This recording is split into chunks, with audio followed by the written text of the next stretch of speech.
Hello and welcome to the Black Tower. I'm your host, your guide, your brother, the Sorcerer Mansul.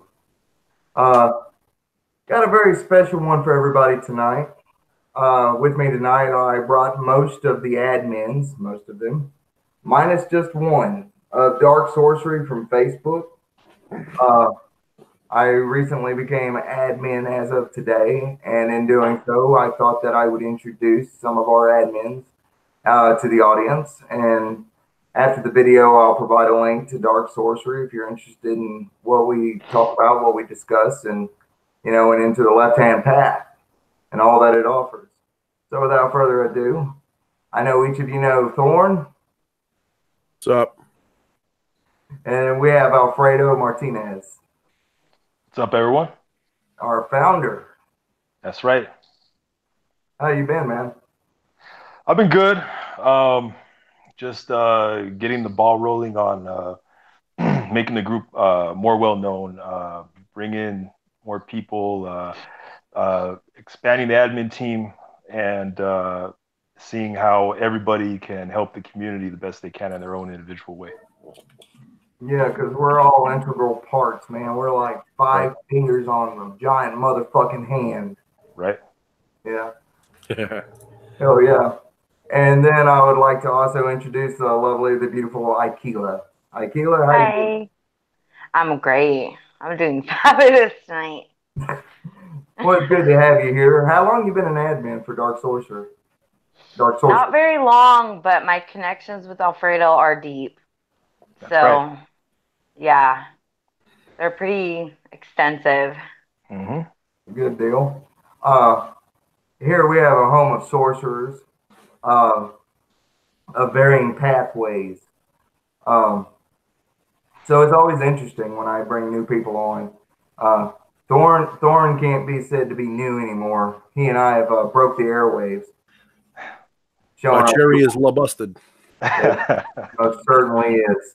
Uh, but we all come from varying different magical backgrounds. Right. Some of us, know what to, know what we call ourselves. Like we call ourselves sorcerers or magicians or witches or whatever we call ourselves.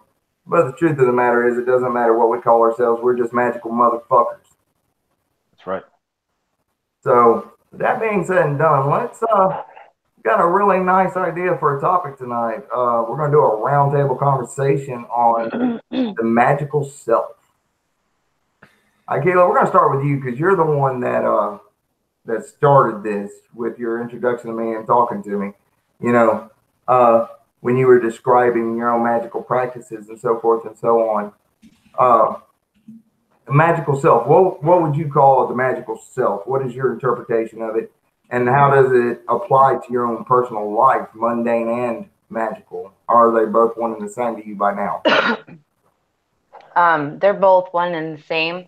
And I feel like every time you imagine something in your mind, you're creating your own destiny. And I mean, I am doing magic whether I'm at my altar or not. I'm constantly like if I want to manifest something, I'm constantly think about it, visualize it. And I think beyond the magic of it, because a lot of people think that magic is like I'm gonna wave a wand, I'm gonna light a candle, I'm gonna say this incantation, and that's not what the magic is about. What the magic is about is tapping into the subconscious mind and telling it what you want it to create. And so my whole study or area is basically on the mind, the subconscious mind, and math, because you see a lot of math repetitions in just daily life, especially in upon awakening.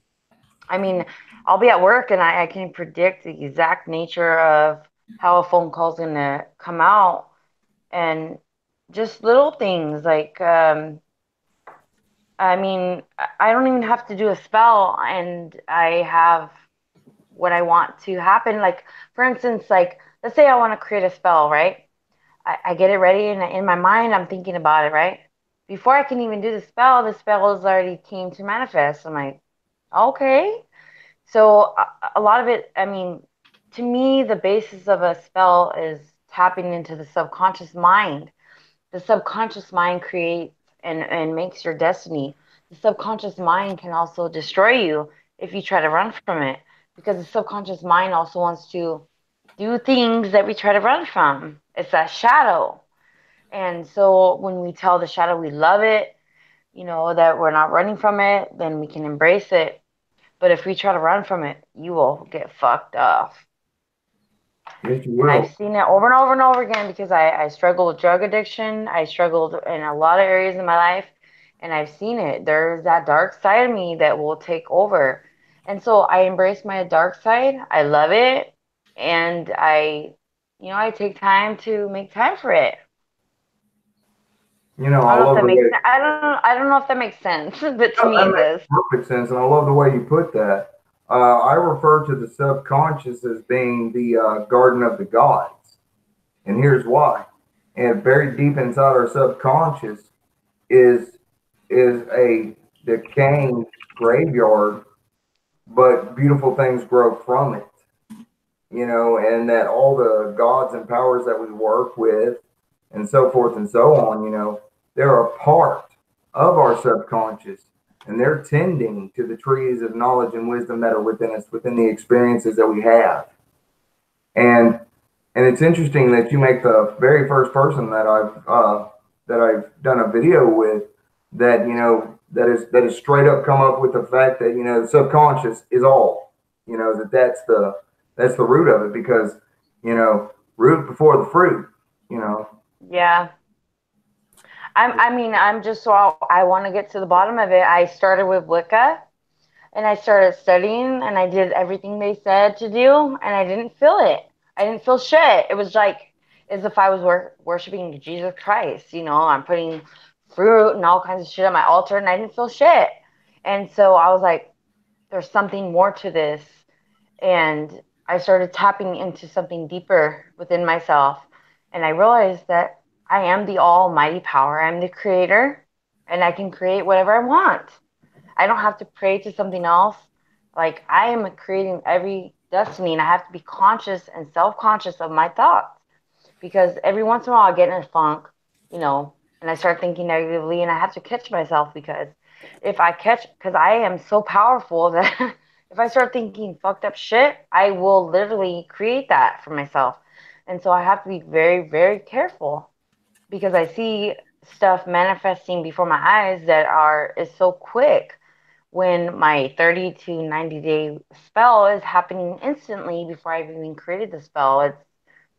It's it's powerful and I know that the subconscious mind reacts on symbols and pictures and truly believe that math has a lot to do with it and you think of the 369 and it has a lot to do with it. I mean it goes so deep that it will boggle your mind. It will literally make you go crazy. No, I totally get that, because 369, and because I'm a numbers buff. I kind of dig that. I understand the how that works and the symbolism behind it. Uh, for example, you know, 3 times 1 is 3, 3 times 2 is 6, 3 times 3 is 9. You got the great above, the great between, the great below. You got the subconscious, the conscious, and then the super conscious. And so it ties in. So and I like the concept that you put there. And there's the trinity and effect in each area. So that's really cool. You touched in on a subject of dealing with drug addiction and stuff. I'll be honest with you. I honestly, and if anybody out there is honest even with themselves, they all struggle with something. But then you've got to think, magic does not call the whole, the healthy, and the well renowned and those who have everything. It calls out to the wounded, to the damaged, Yeah. to the ones that could be the most powerful forces in the universe Mhm. if they would just go through the changes, just go through, you know, all the different things that we have to as individuals. I Right. I applaud you for your bravery and your honesty and being able to say that. I've dealt with addiction. I don't honestly know of anybody who hasn't. But I say struggle. It's not really a struggle. It's a love-hate relationship, because there are times when you're going through things that are really painful, And if it was pain that just went away, it wouldn't be a problem. But something that lasts days and months and years, you find yourself needing something to take the edge off, so forth and so on. And this isn't justification for drug abuse or substance abuse or any of that other thing, but we have to become conscious of what it is that we are contending with.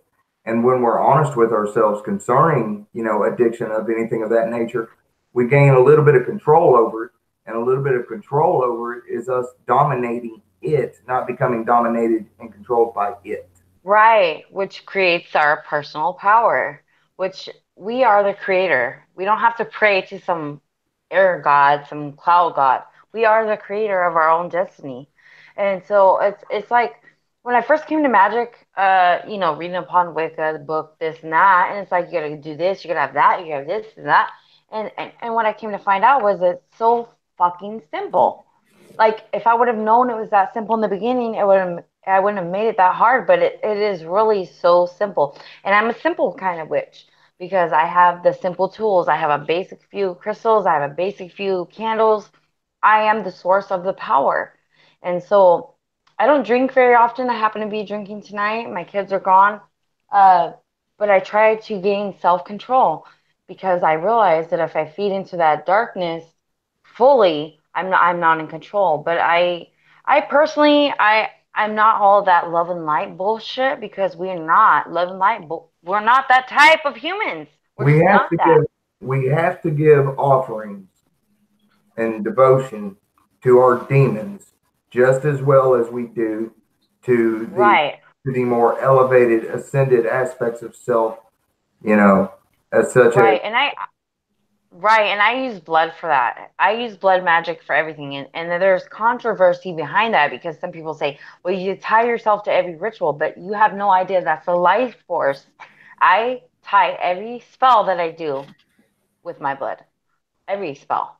And it's not tying me to what I'm doing, whether I'm cursing or sending blessings. It's just that I'm sending my life force. I'm giving that offering to whatever deity I'm working with, whether I'm working with deity or not, I'm sending that life force to it. And it gives it more power. And I've noticed that my spells are more magical, more powerful when I do that. hell yeah. Uh, so I want to, for all our viewers that are coming in, I'm glad Thorn is in the background, keeping up with the chat because my boy, he's got this. I got dual monitors set up. I got everything going right now. I'm writing out my list of things I want to talk about. Alfredo's just sitting there like he's in like the back of the, in the back of the church, just like. Well, I don't mean this in like a nasty fashion or anything, but it's kind of like a threesome for you kind of got to give everybody a little bit of time and a little bit of attention. And right now, hold on a minute. I guess I'll be the camera guy. Oh, hey, hold up. Sell tickets and man. Sell tickets and my wife is watching, guys. Come on now. Okay. We're keeping this PG-17. Well, me and Alfredo are the only single ones here. So we're like, yeah, I think that's true. That's right. All right. Holla. Yeah. But want to do a kill me. Thank you for being here tonight. I just want to interrupt 1 second. Everybody who's in the stream, make sure you share this stream as much as you can. We're trying to pump up the views a little bit, and subscribe to our channels. I'll remind you guys again occasionally, but we're trying to build this up as much as we can. We got 10, 11, 12 people coming in and out. Let's these are rookie numbers. Let's get them up. You're the only one that looks like you're burning in hell. I'm jealous. Sometimes I go all out. I try to make it. I know. I'm jealous. So, Akila, we have a question though in our audience. Okay. Patchwork asks, hold on a second, let me find it. 369, just wondering, I'm a little lost. Could you explain what 369 is to you? Absolutely. So 369 is the universal number. If you take any number, you're going to equal that. And it's very complicated. And how it applies to me is I just base numbers off of everything. You ever see 111 or sometimes I'll see 111, 111, 111. And no matter what number you take, you're going to get that universal number. And so symbolism and numbers are very intertwined. And so if you pay attention to the signs, you're going to see a connection with that. 3 is also the base, this is going in my book again. I got to keep plugging my book. 3 is the most foundational. Everyone says 1 is the most foundational number, but 3 is really the start of when you can have logical, universal anything. In order to create a flat surface, you need at least 3 points that can create, like in basic geometry, you need at least 3 points before you have a flat surface. So 3 is the foundation of reality as far as we can understand it. You can say 1 is a very important number too, but 3 is really the most holy number. And then you have 6 and 9, which are all elements of the 6 and the 9. And of course, I'm not going to tell you guys what to think about it, but you guys can go Google like Tesla and 369. Yes. And yes. there's a whole lot of stuff about this that's out there. It's frequency, vibration. It's not the golden ratio. Don't get it confused. It's a little different. But I'll leave it there to let somebody else answer for a little bit. No, I DH. I'm sorry to interject, but that was a good response to what I was saying, because Tesla was a genius. And he was so... 3 is the foundation of most of my magical system. So I'm glad you it's a beautiful number. Yeah. I work a lot with 369, and in any incantation I do, I always do repetitive shit. And I think that's why Catholics, they say the rosary a repetitive time, or Buddhism, they say it repetitive time, because ultimately you're sending a message to the subconscious mind, is what I'm talking about. And if you tap into your subconscious, you are creating the reality that you want to create, which is magic. And a lot of people that don't know magic think it's a spell, think it's this wand, and it's not. You're tapping into your subconscious mind. Your subconscious mind is the creator of all. It's like Christians, they praying to this God outside of them, this cloud God. No, the God is within you, and you create all of that. And it's all throughout the subconscious mind. That's why it's so interesting to me. Numbers and subconscious mind is so interesting to me, because I realize that the ultimate magic is your subconscious mind. If you can send that imagination, those visions, if you can send those incantations, those repetitive things to your mind, you are creating the magic. That is the source of the magic. So if you can tap into that source of the magic, you have conquered it. You have mastered it. You have gotten it down to a T. And you can do that without even lighting a candle. I can do that right now. Like if I'm thinking about something in that intense moment, I can create it. And I've noticed over the period of time that I'm creating my spells just thinking about them. And that's what's exciting to me, is that I have finally tapped into the ultimate source of my spells, of what I'm trying to create, is that subconscious mind and those visualizations and those numbers. That is what is creating my reality. I don't have to pray to some sky god. I am the goddess. I have the answers. I'm creating my reality. I'm sorry, but the devil, don't even get me started. Let me interject though. Okay, so for those who may not be full up on the numbers and things, let me break this down in a practical sense, because not everybody knows the root meanings behind the numbers and things like that. So 3 is the Trinity, 6 is the duality of the Trinity. It is the four sides of a square, and it's also the 6 sides of the cube. Mm-hmm. And nine, according to Pythagorean theorem, is the totality of all things, of all existence, of all creation. And so 369 is the Trinity of Trinities.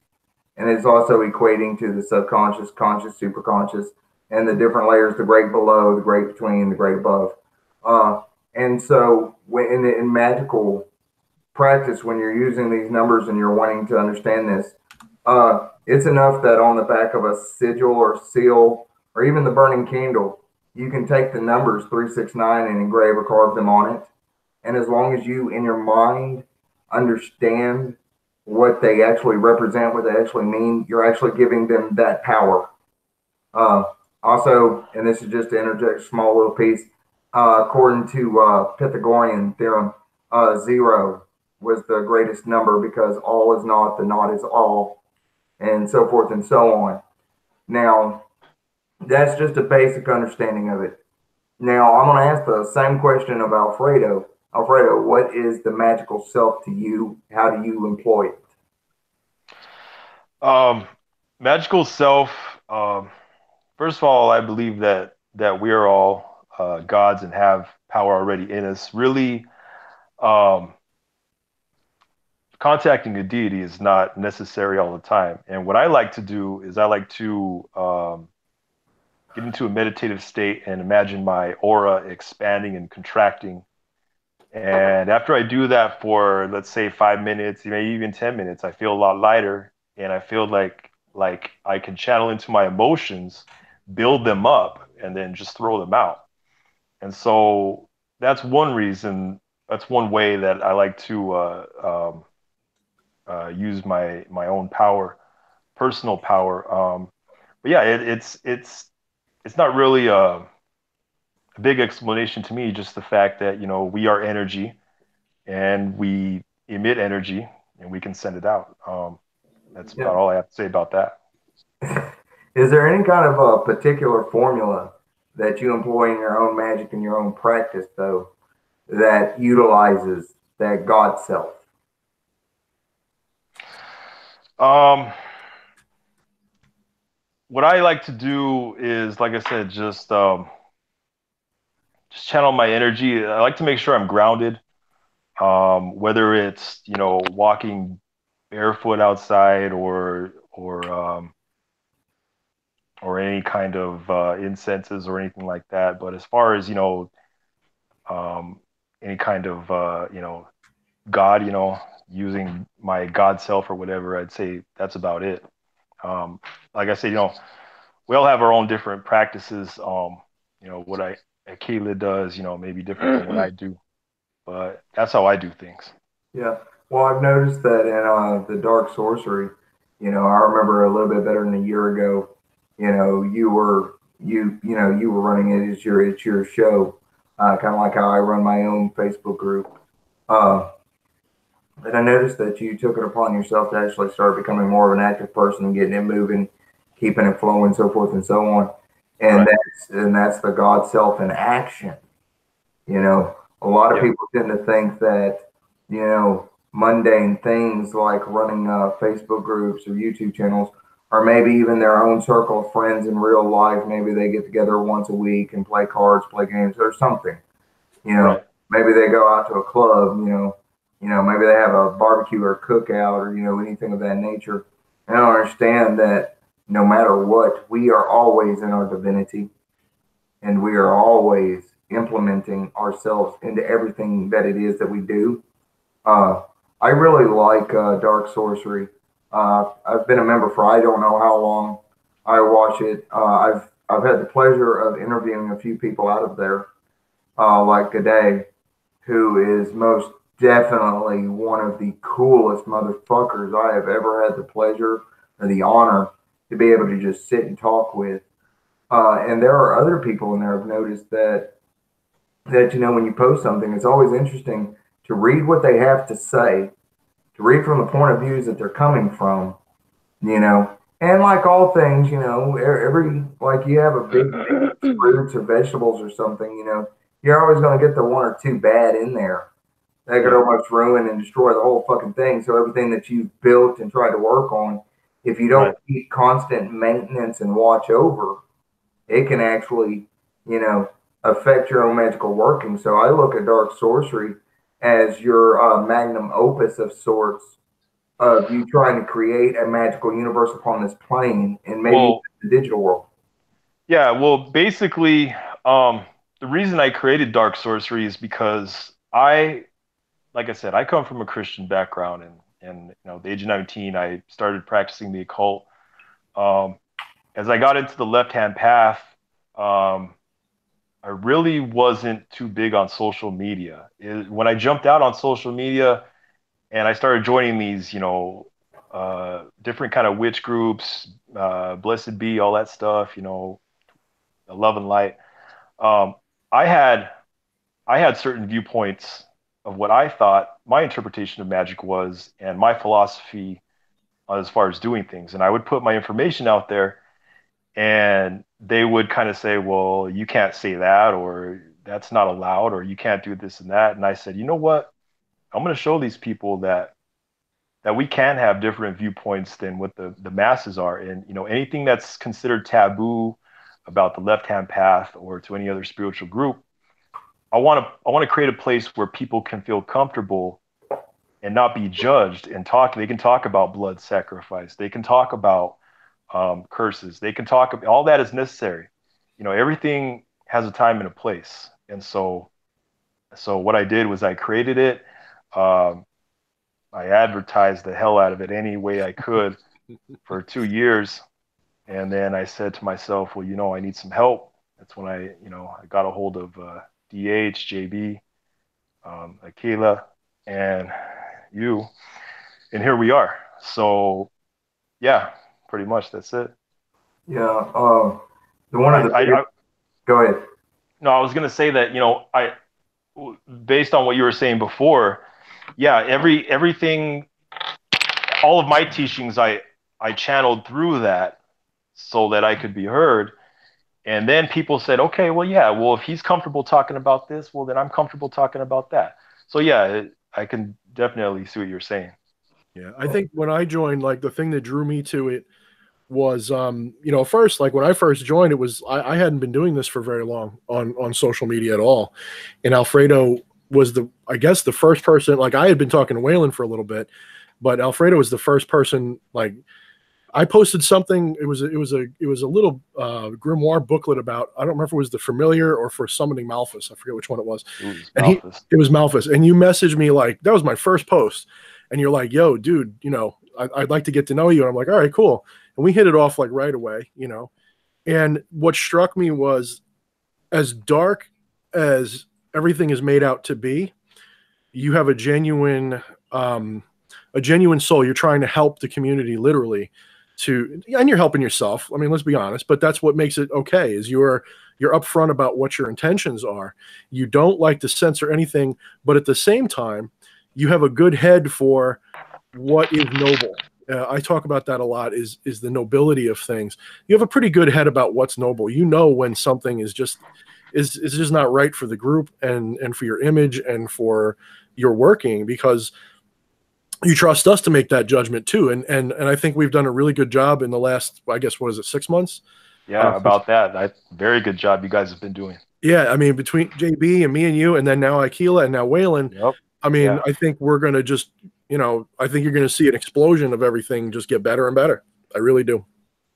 Yeah, definitely. In fact, I selected, DH, JB, Akila, and Waylon, because yeah, I just want the team, I want the admin team to be a few people, not too big to where cliques form, but to where we're, like I said, we're like mind. We're all experienced. We all have a desire to help the community in some way, and together we can definitely make something big happen.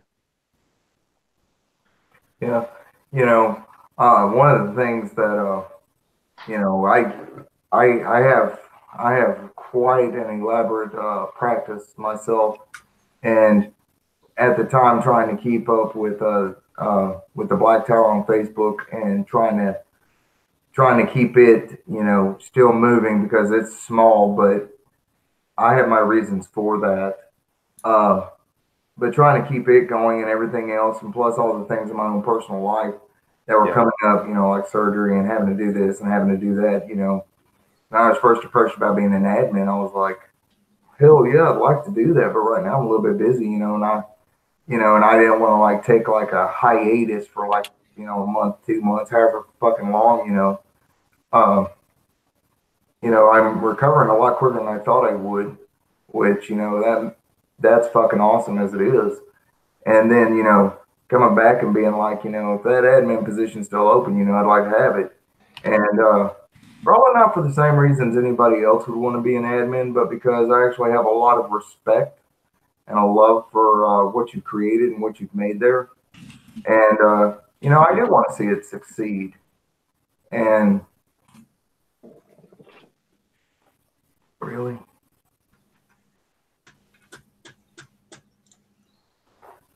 there, let's do that. Anyway, sorry about that in chat, guys. I'm still trying to figure out how he actually removed dude, and I don't know how he came back. So maybe that worked. But the thing is that I want to, I'm not trying to put my hands in too many cookie jars or anything like that. But at the same time, I met really good people in Dark Sorcery, and and this is the first time being able to meet you face to face in Aquila, and so this is really unique and really cool. Being able to do this, just the opportunity and the chance for it, and I want you to be able to talk about, your design, your plans, your goals, stuff like that, what it is that you're wanting to do with this and so forth and so on. And at the same time, I also want to have, like we're having a magical conversation about the magical self. So it's an honor and pleasure to have all y'all here. I do appreciate it. Yeah, well, basically, as far as Dark Sorcery goes, we've expanded into planning on expanding into different social media platforms. For now, it's just Facebook and Instagram. I realized that Instagram was very popular with the younger people, and it's got a pretty big following. So anyone, you can go check out Dark Sorcery on Instagram, Dark Sorcery 666, Dark_Sorcery_666. That's got a bunch of videos and lessons up there. You can scroll that if you prefer Instagram. Some people prefer Instagram. In fact, a lot of the requests that come in, how did you hear about this group? A lot of them are saying, well, Instagram. So, there's a lot of people on Instagram that that are looking for spiritual direction. And so it's nice to be able to connect with people from different platforms. But yeah, I am planning a YouTube channel in the near future. Also go along with that, Dark Sorcery YouTube channel. But for now, it's just Facebook and Instagram. Yeah. But that's the program right now. Oh yeah. Well, now it's time to get to our boy Thorn. What? Me? Oh yes, you. I sit there patiently waiting, man, like Alfredo was a while ago. All right, so same question pointed at you. Magical self, man. Come on, lay it on us. For our regular viewers, you already know what my answer is probably going to be. I am a non-dualist, which means I believe that essentially, we are all the ocean. We are not the wave. We're not the drops in the ocean. That is the magical self. We are the magical self. We are, everything around us is the magical self. You are the magical self that is me, and vice versa. So there's no separation between us. We're all basically the magical self. But I also like to think of it as my subjective reality is the only reality that I can prove or be aware of. And anything that I consider objective is really just perceived through my own subjective experience. So in that sense, I am the master of my experience. No matter who you are, no matter what you are, it is up to me to experience it. I mean, the good, the bad, and everything in between. And I'm going to experience what I'm going to experience regardless.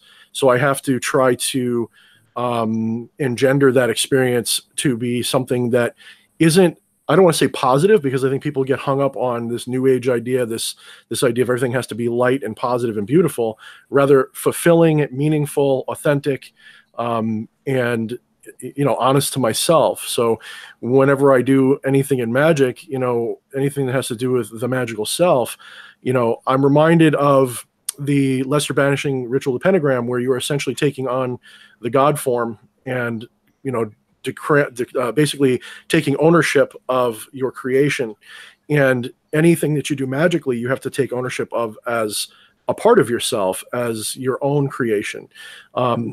So that's not to say that there isn't any influence from the outside or anything like that, but you have to remember that outside influence could just be your illusion. And I think it was, who was it? I'm often quoting goofy stuff like this. Who was it? Axl Rose or whatever, Guns N' Roses, Use Your Illusion. I always thought that was a cool title for an album, because that's kind of like what magic is. You're using the illusion of reality to do whatever you want. And you can take it wherever you want if you can just bend your mind around the situation a certain way. But you know what I think. I've been talking about this with you for a little while. Yeah.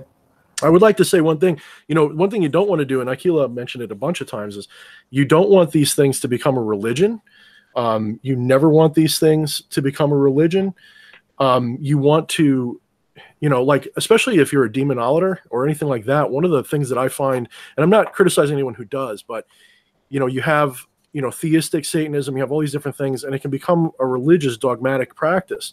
And that's fine. Yeah. It still works for people. There's nothing wrong with it.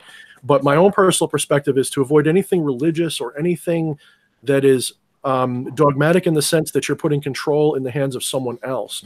And that's your magical self. Is when you have to understand, even when you give control to somebody else, you're still in control. You're just giving them that control. So your magical self is your sense of control.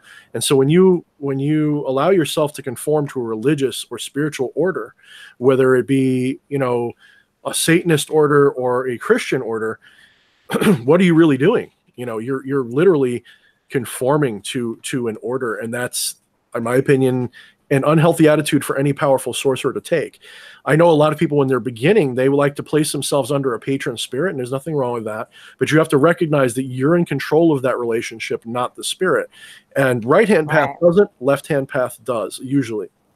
That's usually how you can tell, like, the difference is a right-hand path person says, oh, please give me what I want.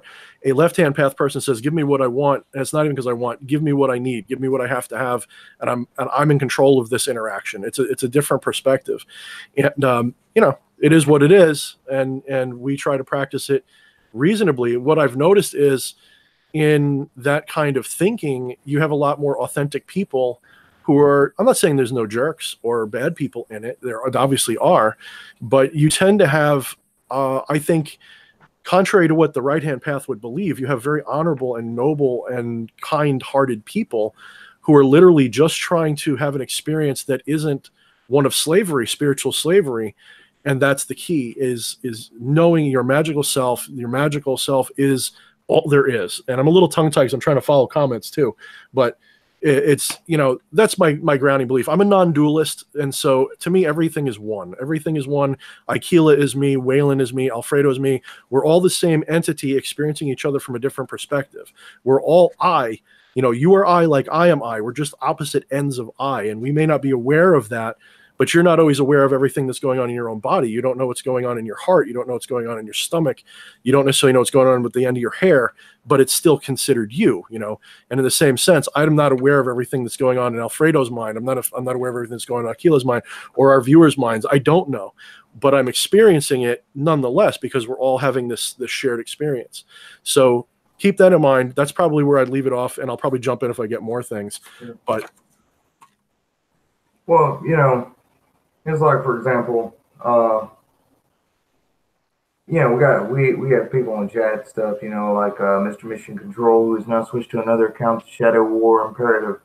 It's not that I mind opinions. Opinions is not my problem. You're more than welcome to voice them and state them all you want to on here. But being judgmental, that is something right there that, it will get you removed, and you may end up with 20 accounts just coming back, and that's fine. And so the only point I'm trying to make is just keep that to a dull roar. As far as, as Godhood goes, you are what you claim yourself to be. You are what you are what you truly are. You are what you think you are, and you are what you claim to be. The idea is that when you put all three of those in unity, when they're in union with one another and they're in harmony, the whole adage of know thyself comes to mind, and that's a part of it. It's a very Luciferian concept that you and I always talk about, is knowing thyself, to thine own self be true, is very important. Oh, yeah, indeed. And it's cool, Shadow War. It's good to have you here, I was just putting that out there. But anyway, the thing is that with Godhood, with your own divinity, Godhood's a great word, but I hesitate to use certain words, terminology, so forth and so on, because there's such a thing as it being a building block, and then it can become a boost to the ego, and then the ego becomes overinflated and out of balance. Like one of the comments that he had made earlier, where he's talking about your manic depressant light workers. I've heard similar things. The thing about it is that you have to take into account polarization. If you're polarized left, then you only have that one particular aspect to focus on.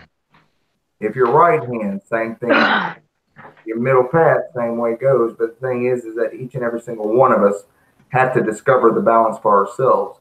And in speaking of balance and so forth and so on, that's going to be the next part of this.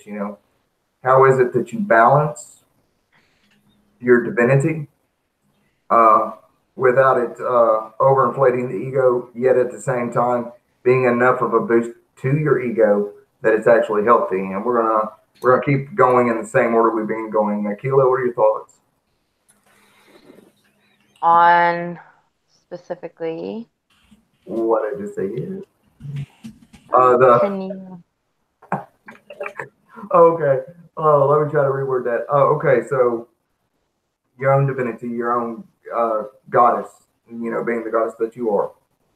Uh, how do you implement uh, adding different aspects of claiming to be this or being that and stay balanced with it without it overinflating the ego? So that is a very tricky question. And that's why I asked you to repeat it. Yeah, I didn't mean I to be smart. I'm sorry. That's okay. So for me, I have to stay very balanced. And it goes back to that shadow. The shadow is that part of me that wants to murder people, that wants to do horrible things to people, that wants to get drunk, that wants to do all this kind of shit, right?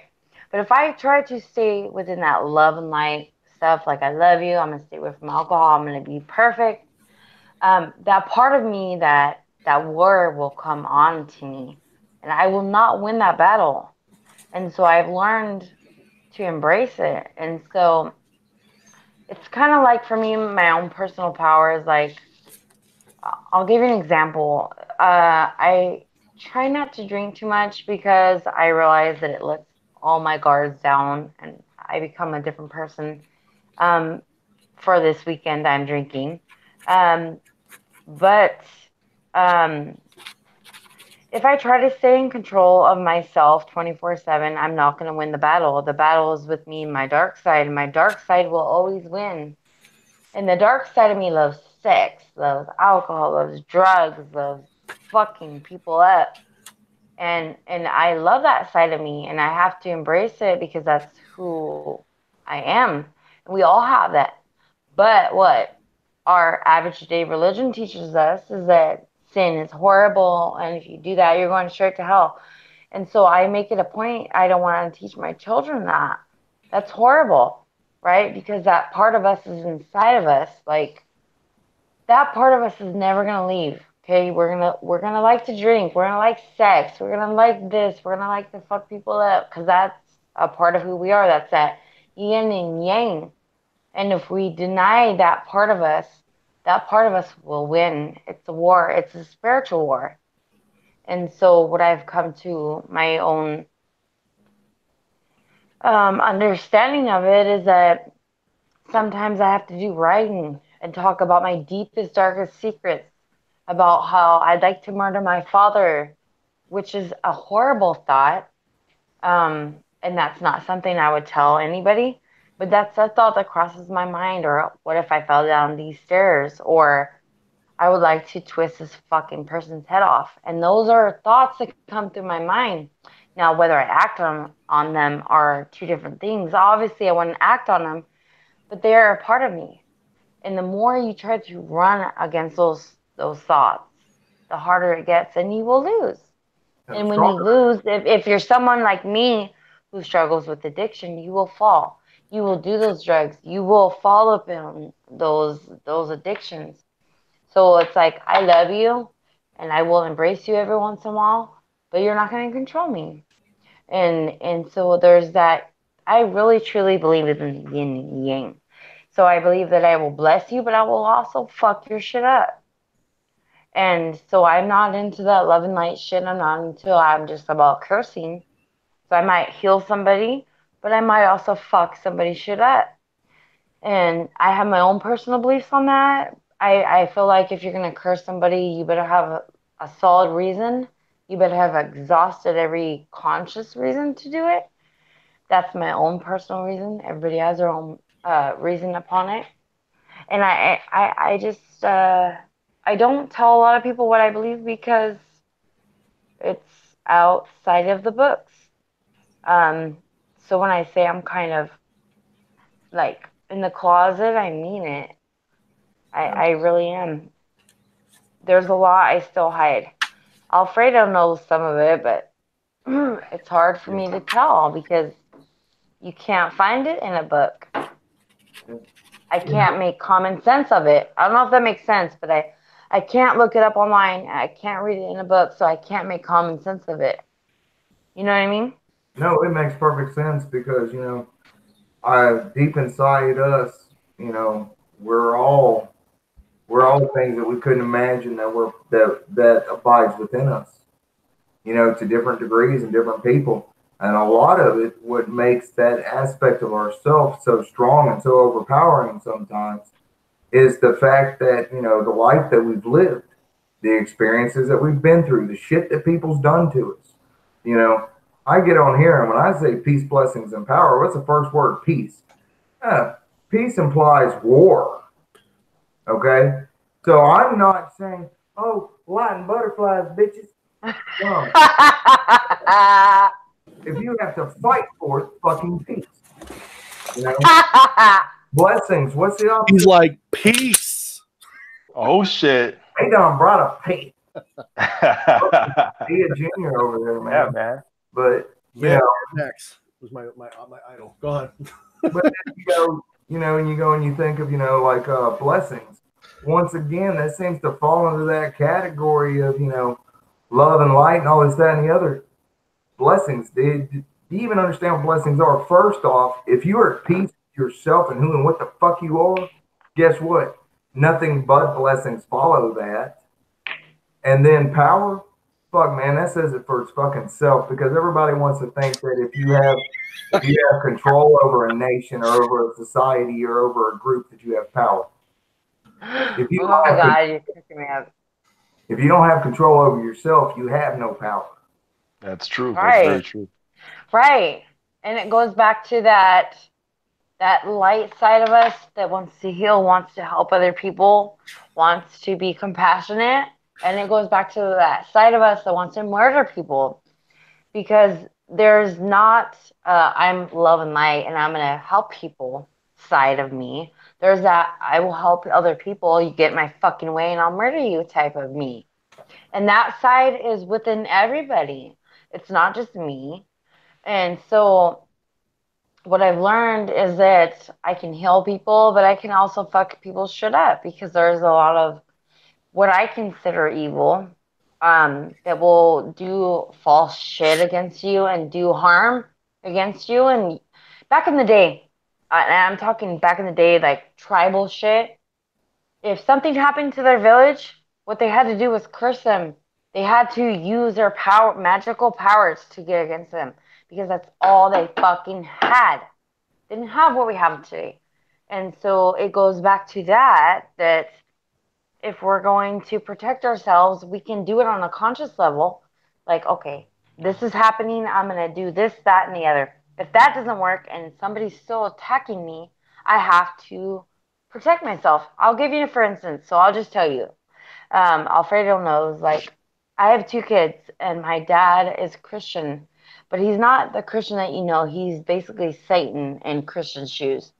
He went and called child welfare on me. I spent 11 months fighting the case on the witness stand, pleading my case about spells and potions and everything else, which was irrelevant to my case. I won my case, but the bottom line is that's how they're getting us now.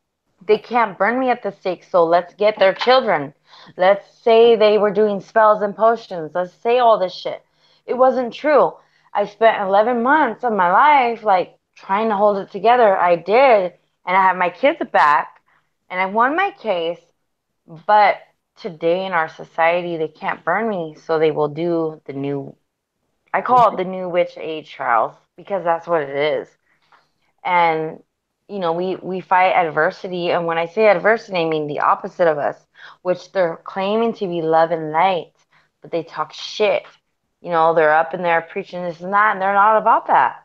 That's where I came to my conclusion, was like, you're pretending to be this good person, but to me, about being a good person is about self change. What did I say to this person? Did I mean harm? Did I cause harm? And then what can I do to better it? And to me, Satan did the ultimate thing, which was, you know what you're doing is fucked up. You know what? I'm going to go down to earth and I'm going to make this right. And so he is a good symbolism of who I am. If I see something that's not right, I'm going to step in. And it doesn't have to be in a holy book that you tell me to read. And so it goes back to symbolism. And so for me, I don't believe Satan is the actual deity. I believe that I am Satan and that I came to this earth to be that person that will stand up for people's rights, and I do it in a heartbeat. And like, if you read, I mean, honestly, like, all of us have read the Bible. I'm going to assume that. And when you read it, you read of these horrific shit that this so-called perfect God did to all these people. And I don't want to worship it. And that's where I draw my conclusions. Yeah, you know that's fucking beautiful. People like you, like for example, let's say that we had known each other and you were going through this. All you'd have had to do was drop me a message and say, "The court's trying to take my kids." Now, where I don't have pity, I sympathize. I sympathize with a person who is their own individual, who isn't doing something to harm their children, but who are also living their own fucking life and then being judged. Fuck that shit. You're the kind of person that I light candles for, just because I don't offer services and I don't do this and I don't do that. I do, and I do it for very few people, and Well, I think of Belial every time I think of the laws and the institutions and how they sit there and they try to reign over you. In Enochian, the words are all sanaf verasaji. It means I reign over you. Fuck that. No, they don't. And the fact that, you sit there and you say, that you believe yourself to be Satan, you very much fucking are, sister. Just you claimed it. And that power is yours once you've claimed it. And the way that you put yeah. that shit in you and enact it. And then any of your workings that you do, it has the power of that archetype, of that force, of that current. So I fucking applaud you. I don't blame you. They're going to use whatever fucking tools they fucking got. You better be willing to use every goddamn tool at your advantage. Yeah, I mean, my daughter's 8, but she's very much excelled. Like, she started doing spells before I taught her, so I figured I better teach her some stuff. Um, and you know what? The bottom line is that to spend 3 hours on the witness stand about my beliefs, my spells, my potions was irrelevant to the case. And ultimately, I won. The judge was like, "This is irrelevant. What you said wasn't true. This does." I mean, it was just. I call it the New Age witch trials because I have done enough research to know that there are many people like me that are in this situation, because ultimately my dad thought he was better than me, and he is the type that will preach to you on Sundays about being homeless and then talk shit about you on Monday. And that's not what I'm about. What I'm about is self change, being a better person, and gaining that personal power. So I like and I admire the topic that you wrote, because ultimately, as sorcerers, whatever you want to call it, we are trying to tap into our own personal power, which is the ultimate magic of all magic. So this is a great topic, and I love it. I'm so glad to hear that. I'm going to be honest with you. You're one of the few people that I've had on here that actually has that when you're talking, you can feel the experiences you've had, how it's changed you. and your words have power, even as you're sitting here and and you're telling this. Uh, I don't remember what system they would use. They would say namaste, which means my soul sees your soul. Namaste. Namaste. I know what it means. I know what it means. Namaste. Yeah, my soul sees your soul. The divinity in Right. me recognizes the divinity in you. It's from the Vedas, from Yes. Hinduism. Yeah. Yes. It's a non-dualistic principle, actually. It's very non-dualistic. Basically, I recognize in you what I recognize in me. Yeah, exactly. There are And things. I think it's important. I think I commend you, and I think it's awesome because we're talking about power, and I've talked about power many times, and even with Alfredo, we've talked about it. And the power within us is ultimately what creates our magic. It's not the wand, it's not the candles, it's not the colors or their symbolism. It is ultimately our subconscious mind that puts together everything. So I can do this magic without even writing an incantation, without even writing a candle or symbol or anything, because I'm even focusing on it so much that I'm watching my spell come to life without my spell. And so I think the core of the whole entire magic is important. Well, we're going to ask the same question round table, and then we're going to come around to the subject of witch hunt. Because once again, sister, you're leading the way in this video with with subject, topic, and food for thought, and coming across this because that's the next important thing that I want us to discuss is the age that we're in now and what is happening. Okay. Yes. And so Yeah. once again, I apologize because you more or less you caught me off guard. It didn't dawn on me that you may not have heard me or understood what I was saying, so I wasn't making fun of you when I was like, what I just said. When I was trying to ask you the question. So forgive me, sister, if I No, offended you. no, and I'm gonna tell you right now, I didn't catch it, and I am not ultra. I'm sensitive to energy, but I'm not like on defensive. Like my ego is not in the driver's seat. So when I say that I have no idea what you're talking about, I mean it. And I want to say that the new age witch trials are so very real that I'm not the only sister or brother that's experiencing this. I'm seeing many brothers and sisters that are experiencing the same thing. I shouldn't have to get on the witness stand for 3 hours talking about spells and potions. It's ridiculous. This is my religion. Yeah. I shouldn't have to talk about it, but unfortunately, I did. I went without my kids for 11 months. I just got them back. I won my case. 11 months. You can ask Alfredo. He's been through the entire ride with me, right? Right. Yeah, 11 months. And now I have my kids back. I won my case. The judge was not impressed with anything. But unfortunately, these child welfare workers were out to get me. Yeah. Well, we're going to come back to that subject. Alfredo, I'm going to ask you the same question. How would you apply that? I mean, did you follow suit with that? As far as the witch trial question or the question that you asked her before? No, the question I asked her before that. We'll get to which. Okay. Yeah, as far as keeping myself balanced and not being polarized. Um, yeah, so what I like to do is um, I like to spend personal time at my altar. Um, I have I have a lot of friends all over the place, and I'm the type of person, I like to drink. I like 420. I like, hey, fool, what's up? Where we going tonight? That type of thing. But I like to set time. I like to set time aside to be by myself in my altar space. Whether it's contacting a deity or even just lighting some incense. And I like to do.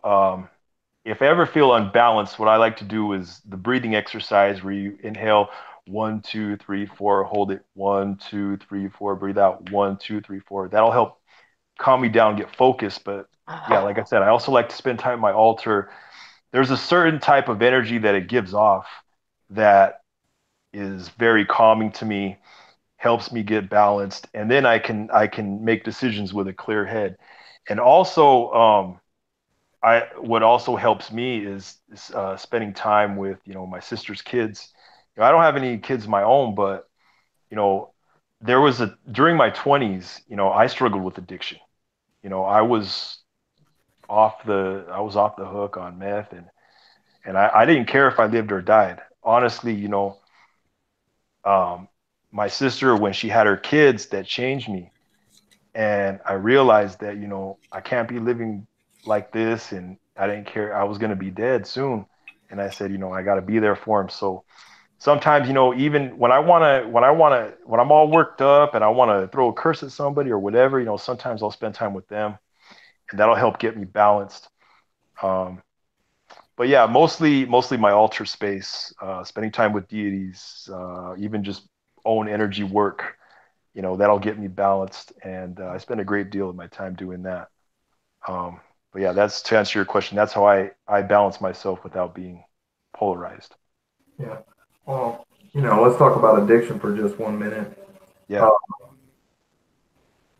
Magic can be an addiction, and I don't mean the aspect of magic. I'm talking about everything from, oh, I've got to have this book, I've got to have this book, I've got to have this item, and I've got to do this, and I've got to do that, and I've got to make sure that I'm in this group and that I'm in that group, and that everybody knows I'm a practitioner, and I mean, all this, that, and the other. Addiction has so many faces, and it's always important to realize, and anybody who's been there, addiction never goes away. It only changes faces. The trick to addiction is to put your addiction into the right place.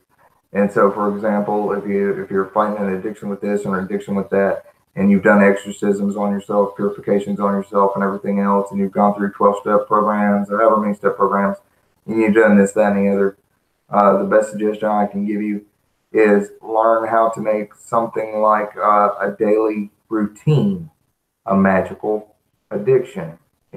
Make that an addiction, whether it's, 3 times a day, you spend an hour in meditation of clear mind, so as to rid yourself of all thoughts, because thoughts are usually what causes addictions, because we're constantly bombarded in this day and this age and in this time.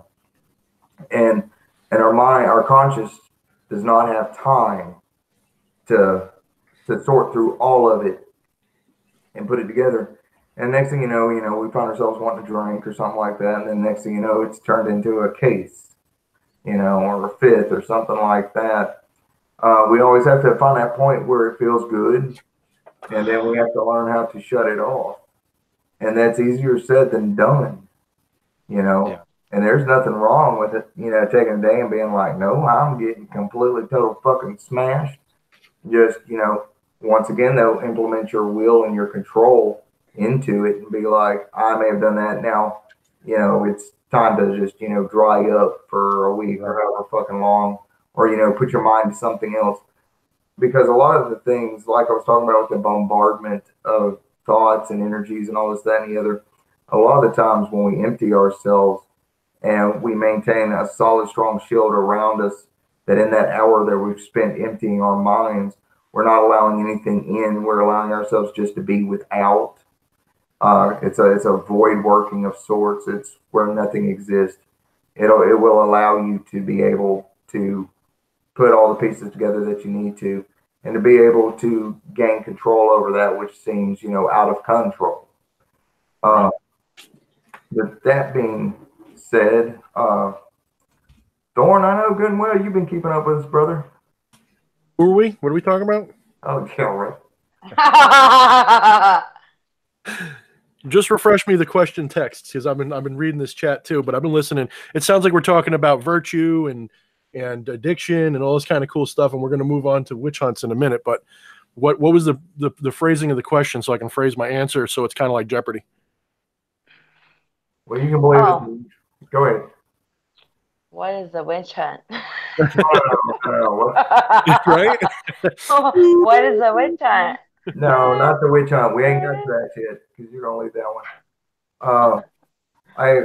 Wow, we've talked about so much that trying to remember exactly how I worded it.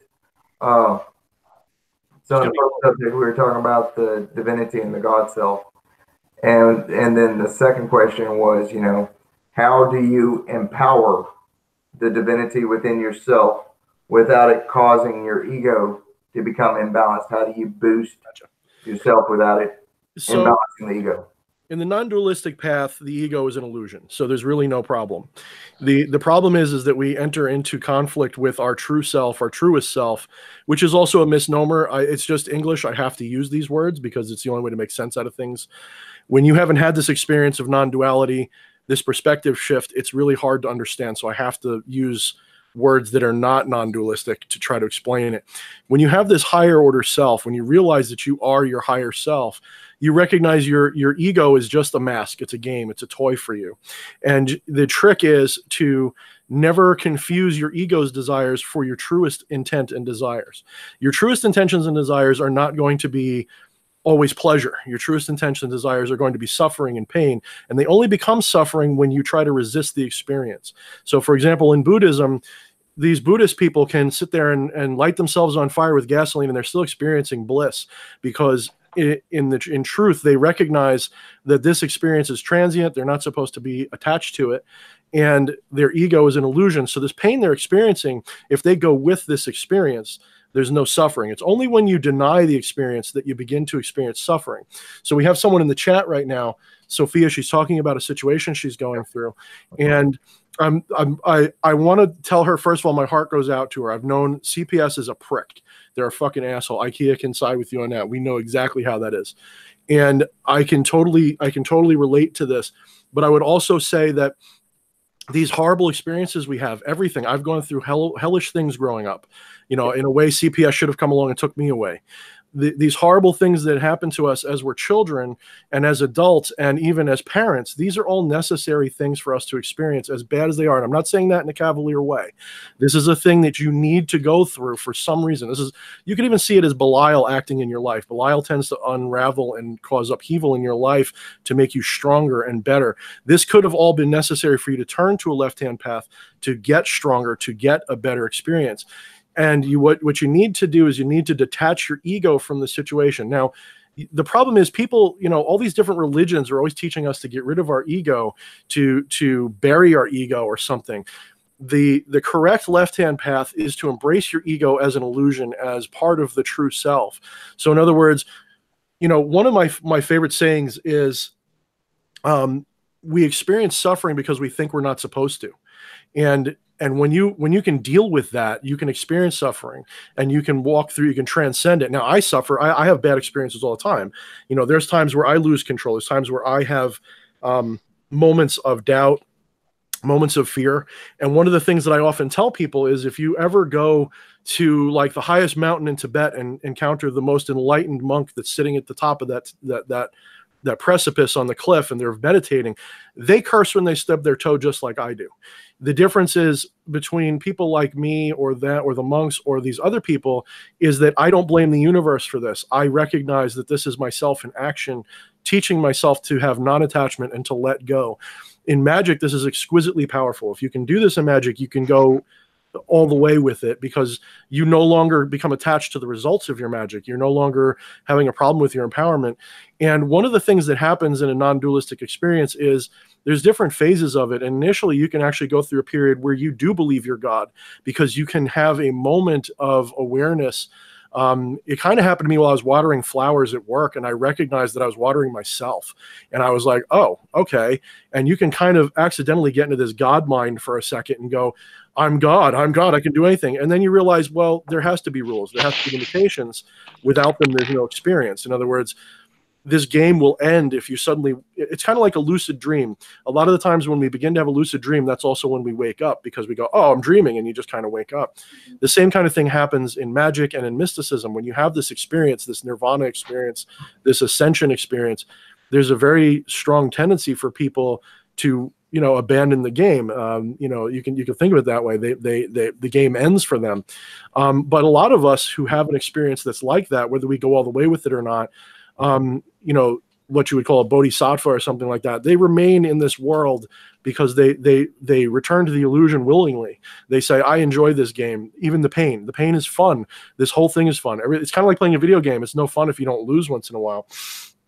Now, you're welcome. You're welcome, Sophie. I see your comment. Thank you.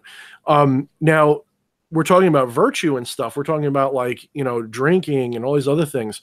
And it's a very common theme in Eastern mysticism and philosophy that Lao Tzu said something to the effect of, the virtue that is intentional is not virtue. So in other words, when we act humble or when we try to act better, we're not really being better. We're putting off being a better person. So when you are saying, I want to be humble, or you say, I'm not that good of a person, or I'm trying to be better, that's actually a kind of vanity talking. You're actually trying to, you know, you're trying to be a little devil and also at the same time try to act like a good person instead of embracing the evil. You can ask Waylon, I'm the first one to admit that I'll do an evil fucking thing and accept it and not hide it. And I don't consider them mistakes as often as I do intentional fuck ups, if that makes any sense. So, when I'm having an experience where, like, I'm drinking, but I'm in total control. You can ask my wife, I'm not much of a drinker, and it's not because I can't drink. I can drink any one of you, probably all of you at the same time under the table. My entire gut is a liver. I'm like a dwarf or an elf or something. I drink 151 rum like it's, you know, I drink Long Island iced teas like, well, I'm from Long Island, so I kind of have to. I drink Long Island iced teas like they're water. And it's not because I like to drink. If you ask my wife, I drink maybe once or twice a year with any, you know, substantial amount. It's usually just like right now I have a little bit just to loosen my tongue a little bit. So I have a good level of control. I've always valued my sense of discipline and my self-awareness of who and what I am. And I don't like to play games with that. I've never liked, like when I'd sit there and I'd be facing a temptation in life as a young child, especially growing up Christian, I would, you know, there was people who would try to resist it and they would suffer for it because they were resisting their true will. And I had found that if I gave into it just right, I could control it to the point where now I'm no longer dependent upon it. I can literally, like, I quit smoking after smoking for 12 years, 2 packs a day sometimes. I quit cold turkey, and it took me about 2 weeks to get over the cravings, and I haven't smoked in over 10, 15, no, maybe 12 years almost now, 11 years.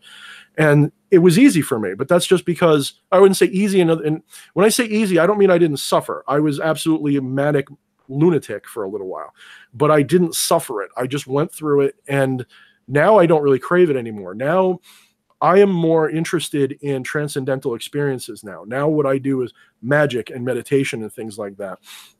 So my advice to people who are on the left-hand path, you know, a lot of times we hear this idea that we should not be, you know, how do I put it? You know, a lot of people are saying, well, I'm going to drink or I'm going to do this. Don't even worry about it. You know, you need to become comfortable with who you are and recognize that everything you're doing on purpose. Don't ever blame the chemical. Don't blame the world. Don't blame the suffering you've ever experienced. Don't blame anybody. Accept what's going on, embrace it. And then once you do that, the funny thing happens is when you accept things as they are, you find that you begin to be able to control them better, in a sense that you are now aligned with the reality that's going on, and you will begin to live a more charmed life. You know, it's kind of like being the dude, you know, from what was that movie? I can't remember all of a sudden.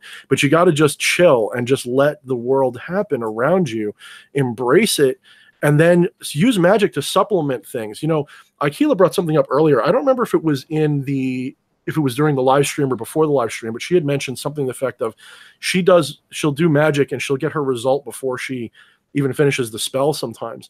And I've said to Waylon last night during a live stream that for me, magic is a celebration of a manifestation that's already happened. That's how I view my magic. I don't do magic as, oh, I really need this money, or, oh, I really need this to happen. It's already happened. I'm doing the spell to celebrate the event. And if it doesn't happen, I'm not attached to the result. So in other words, I don't care if it fails or succeeds. This is a performance art for me that I end up having pleasure in performing. And that isn't to be mistaken as, oh, it's just a show, it's just a game. Showmanship is a big part of it, but that's not the point either. It's to let go and let this magic do what it does, to let things do what they do. I also want to touch a bit on karma. You know, when we're talking about, you know, this idea of virtue and not letting your ego take over or any of this kind of stuff. You you know, a lot of people talk about karma, and karma is very misunderstood in the West. Not many people understand what it really means and how it really works. And I'm not going to try to give you guys a primer on it right now, but I will say that don't think of it as just cause and effect in the sense that it's justice. It's not justice. It has nothing to do with justice. If it did, then evil people would get, you know, their just desserts in their lifetime. It doesn't work that way. Karma is more like cause and effect with the understanding of intention. So, for example, if your intention is to do good, but you do evil by accident, what really happened? You know, there's a saying that goes something like, kindly let me help you or you will drown, said the monkey to the fish as he carried him safely up a tree. A lot of us act with good intentions, but we fuck people up in the process and we destroy things around us in the process. So the non-dualistic path is generally to leave things alone unless they really, really matter to you. Like Akila was saying earlier, if someone's really, really bothering you, if there's a real problem, then of course you act. But don't be a busybody. Don't try to use your magic to just tweak everything in your life all the time. Learn to do shadow work and learn to become powerful in another way as well. Magic, especially demons and other entities, you know, a lot of people will start off on the path of magic by using them to get the little things that they want, when in reality, these spirits really just want to help you grow up away from these needs in the first place. So we could go on and on about this, but I think that's all I'm going to say about it, because I think a lot of the times, you know, people get into a very dogmatic ideology about good, evil, right, wrong, up, down, left, right, and they don't realize that reality doesn't care about that stuff. What reality cares about is, are you having a fulfilling experience, and are you learning to not be attached to everything that you experience? And when you can learn to be unattached, you know, in a sense, and don't take this the wrong way again, Sophia, because I really do feel for you. You need to learn to let go of this situation with your children so that the magic can manifest, so that you can become a stronger person, and that when you work with Belial or whatever spirit you work with, this working can be the most powerful thing it can be, because you're no longer trying to control it with, you know, you can't swim by balling up your hands and grabbing the water. You got to let go and just push against the resistance and just roll with it. That's the only thing I can give you for personal advice. I would say that also, Alfredo can back me up, you can post in Dark Sorcery if you want to. We don't allow people to offer services, but we do allow people to request for, you know, assistance in doing magic and things. So if you have a request for spells or something like that, or sometimes, yeah, sometimes some of us will even put aside our time. I know JB will often do this, put aside their time to actually do workings for people with specific needs. So if that's of interest to you, please just go ahead and post something in Dark Sorcery. So I'm going to turn it back over to Waylon now. Yeah, you know, dude, that's just, you know, that's fucking awesome, you know. But then it's like, you know, every time we have conversations, you know, you put such great detail into it that, you know, like I've always said, you're only adding to it afterwards. Right. One thing I want to say, there are people out there in this world that, because of this government shutdown, they were not getting their paychecks. They couldn't keep food in their fucking house. They couldn't feed their kids. And the system was stepping in, ready to take their children. Not because they were bad parents. And shit like that. I can say this. I don't have any children. I have about 20 nephews and nieces or something like that. It's a really weird number. In this day and age, there's a part of me that would like to have children. There's a part of me that's glad I don't have any. You know, the part of me that would want is because, you know, I would teach them everything I know. I would pass down, you know, it's a lineage to me. Yep. You know, it's your legacy. But that's not the case right now, and that's fine. I don't care. But one thing I do want to touch in on, with all these people who have dealt through the system, you know, and lost their kids and had to get their kids back. I myself was in the system for 13 and a half years, me and my two brothers. And I got to say, the system pays people to keep your kids. Okay?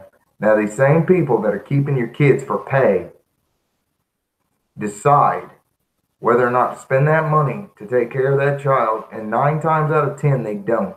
9 times out of 10, they're using this money to pay their bills, to further their addictions, or just whatever. There's a myriad of things.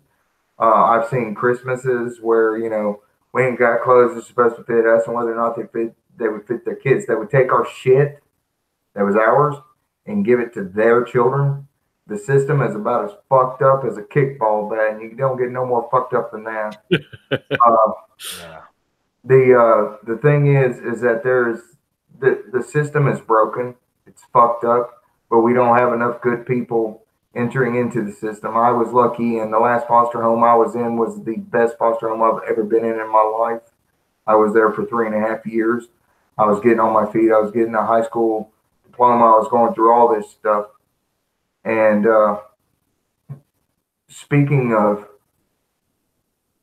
you know, embracing the shadows of self and so forth and so on, in this day and age, there are times when everything can be fine, and for some fucking reason, I'll have like this fear, this doubt just creep up, like something, you know, like the other shoe's about to fall, or like, you know, everything's about to take a drastic turn.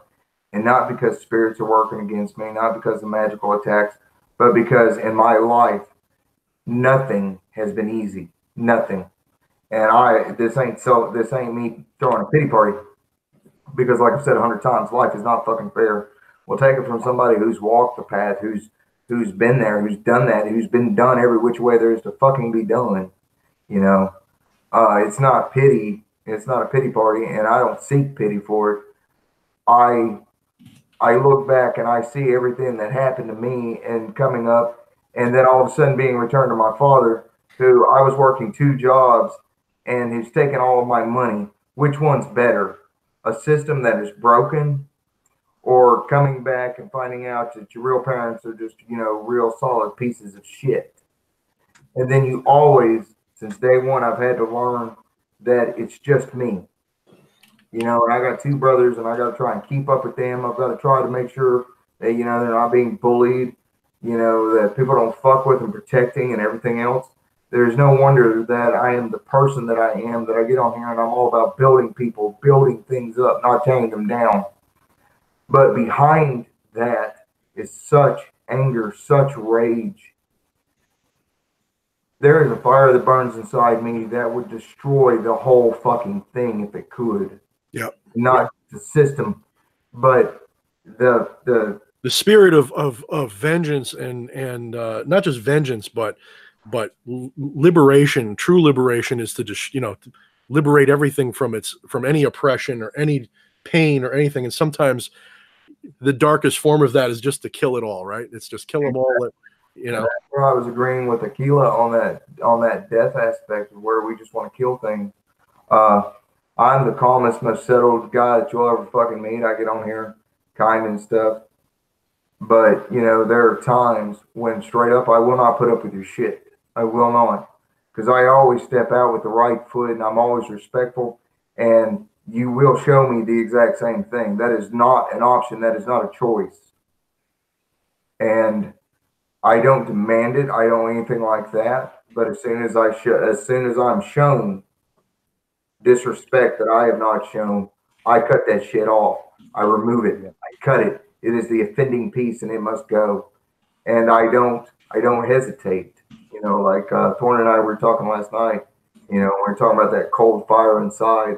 You reach that point where, you know, you can't give in to. I cannot give in to that anger and that rage that has been built over the years. I have a fire inside me.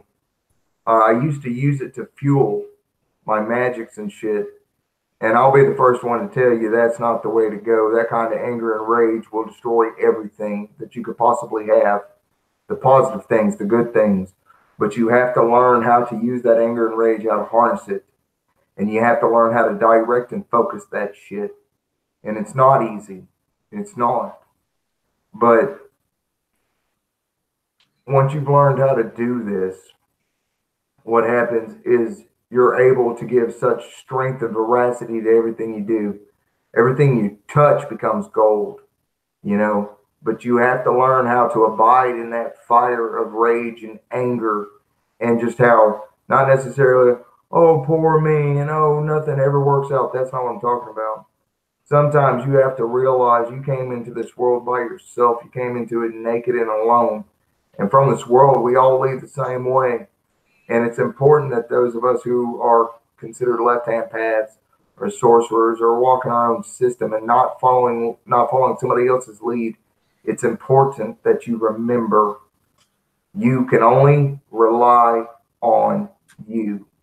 You can be open and you can let others help you if that's what they wish to do, but you cannot rely on it. You have to make sure that inside yourself that you understand that these people are a blessing to you, because this is where you begin to expect it, and you can't expect nothing but be thankful for everything and allow that fire to burn inside you, because it's what's going to allow you to be driven and be able to make it through the most hardest times. And don't let anybody ever take away that fire that burns inside you, because that is, as Thorne would say, the spirit of vengeance. That is the so-called angelic realm. That is the holy guardian angel's power, influence. That is that divine authority and infernal. It's a mixture. If I can interrupt for 1 second, two things. One, that is, a lot of people don't realize, like, demons are always calling about demons to do this and that. In biblical terms, the angels are the vengeful ones. Okay, when it comes to spirits of vengefulness, it's always been the angels, if we're going with biblical references. But I would also like to mention that Akila is telling me that she may or may not be back. She's kind of having some problems. Yeah. So Waylon, if you want to resend her the link, but I think she's having some issues. She had to go for a minute because her phone went off. So if she can't make it back, she apologizes, but if she can, she'll come back. So you can continue now. Okay. So do I go on Facebook and reinvite her or what? Yeah, go to Facebook and reinvite her. If she wants to come, she'll come. She might be having some troubles with her phone and stuff. Okay, well, Thorne, I'm going to let you say a little bit more on that subject while I'm trying to get that. I mean, I don't want to get too much into dogmatism because, like I said, I don't practice. I mean, I guess I do practice a dogmatic belief because I'm non-dualist, but I don't like to influence people too much beyond that. I don't want to tell people that Christianity is this or that demons are that. It's better for you to find out for yourself by experiencing these entities. I personally don't work with angels. It's just I don't work with anything to do with Yahweh, any entity that has anything to do with him. I'm not interested in working with, because I don't want to re-enter that Christian current in any way, shape, or form. So, but I would like to mention that generally speaking, if you are in that current, if you are in the, we have to recognize if you're working with the goetic spirits, if you're working with jinn, if you're working with any of these things, you are inadvertently working with the Judeo-Christian current somehow. So you have to be willing and able to wade in that pool without letting it influence you too much. Sometimes that means you have to, of course, find reasons why it's wrong and that it's mostly lies, and then find a truth that works for you. Other times it means that you just don't care. You oppose the Yahweh spirit and you do whatever you think is best. So I just want to put that out there, because there's a lot of people, like Waylon will work with angels, and I think that's a good thing. Then some practices, actually, when you combine certain angels and certain demons together, you get a more complete energy form that will work better for you. You can actually you have to do your research. You have to make sure you know which ones work together and which ones don't. But my philosophy is I get everything I need from demonic entities, and they're not really demons anyway. They're demonized ghosts, spirits, angels, whatever. I like the word demon just because I'm an edgy, gothy motherfucker, but it really doesn't matter. So I think Waylon's good now. Alfredo's good. He's back. So I'm gonna shut up for a minute. Well, let me go ahead and say how I do it. First off, your magical practice, whether you're doing so-called infernal rites of self-empowerment, klepothic workings, anything of this nature, you are working in tandem, or should be, with your daemon. That being said, the same thing goes for angelic magic. Now, what I did a long time ago was they call it the marriage of the lion and the lamb in Rosicrucianism. I married the two parts. I made the two one, both my HGA and my holy daemon. And it's just a matter of calling them both together at the same time within the consciousness. Not conscience, consciousness. which is a much wider range. And then all I did was mingle the two, mix them together, make them one being. And it takes a little while for it to stick. You have to keep at it until it does stick because they try to divide. And the reason they try to divide is because it's just nature. Okay. And it's also based on, the shit you go through and so on. With that being said and done, though, now that we have Aquila back, we're going to go into the subject of modern day witch hunt. Uh, with that in mind, there is, for as much as we're able to talk about this shit on social media, and we're opening shops and doing this and doing that, we are still set upon on all sides by opposition that it's okay for them to worship how they wish. It's okay for them to be judgmental. It's okay for them to push their agenda, their beliefs, their systems upon us. But we are not. We are wrong. We're sinners. We're going to hell. Well, like I like to tell a lot of them, fuck you. I embrace who I am.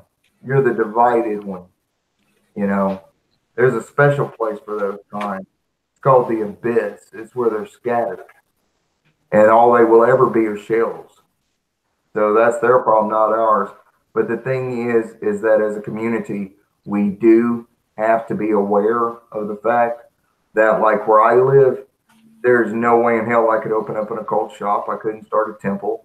I couldn't. I could go to different organizations and under the guise of a magical institution, temple of temple of this or temple of that or whatever like that, and say, I want to, donate my time and I want to help, the less fortunate and so forth and so on.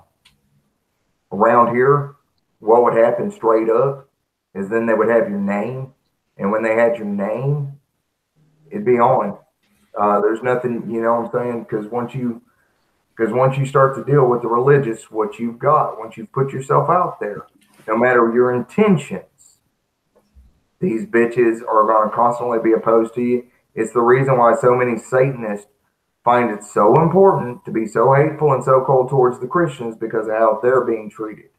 It was just a matter of time before it happened. It is a reaction.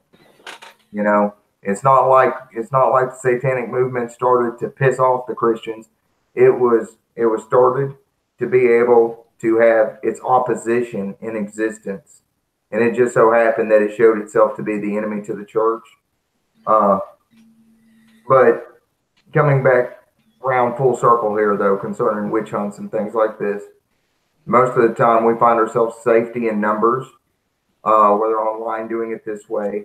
If you could gather together in groups, so forth and so on, like in the form of covens or group meetings or whatever, stuff like that. But we want to kind of go into the aspect of how is it appearing, who seems to be involved in it, and what are some of the signs and what are some of the effects and things. And even if you don't honestly put yourself fully out there, can you tell that it's happening around you? And with that, I'm going to leave it with Aquila to start on that.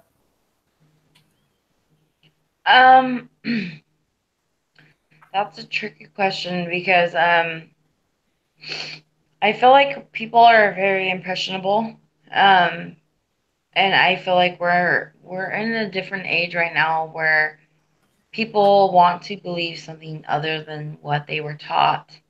It's not like when we were growing up where I'll just speak for myself where I was brought up in church. Um, we have this new age thing where more and more people are coming to witchcraft and are more in tune with themselves. And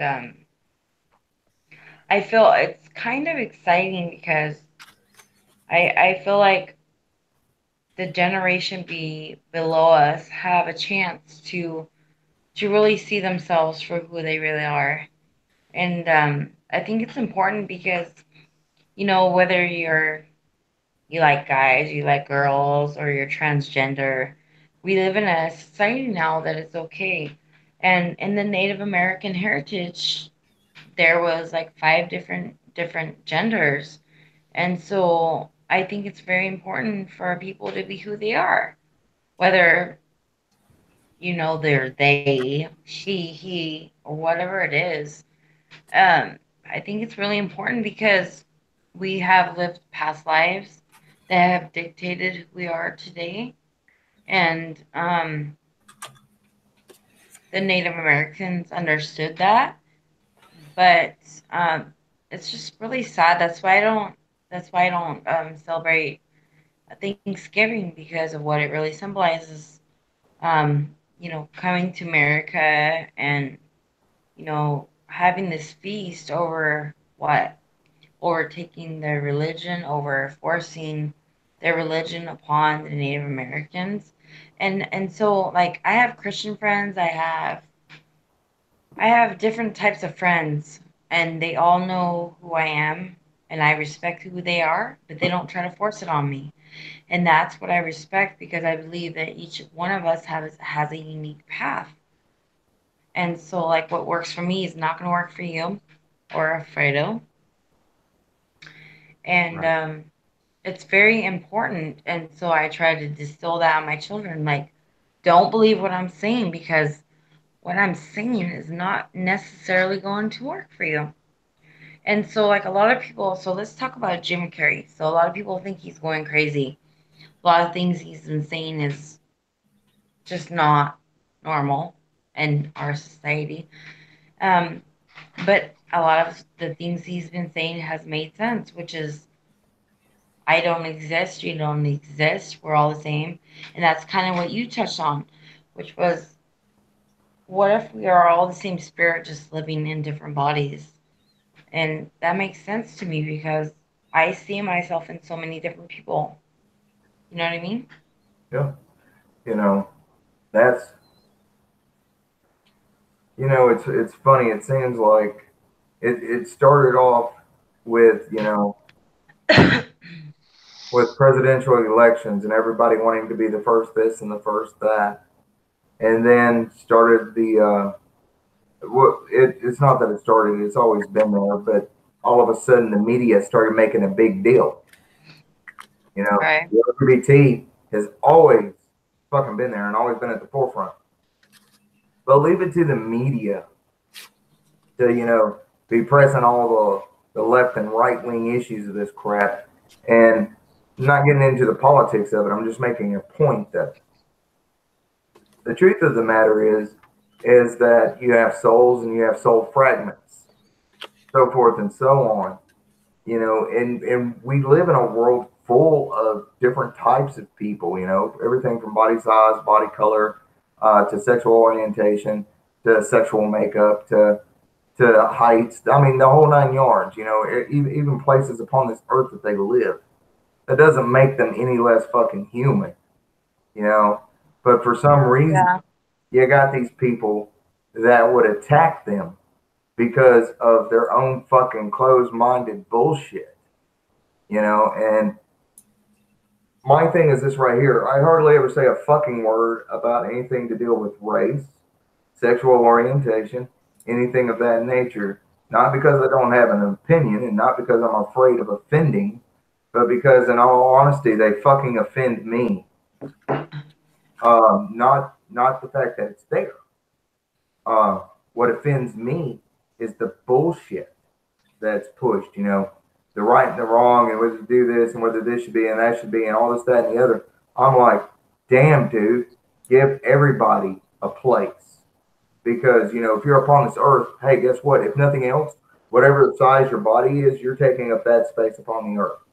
So, give them the room to be who and what the fuck they are, good or bad. And so Right.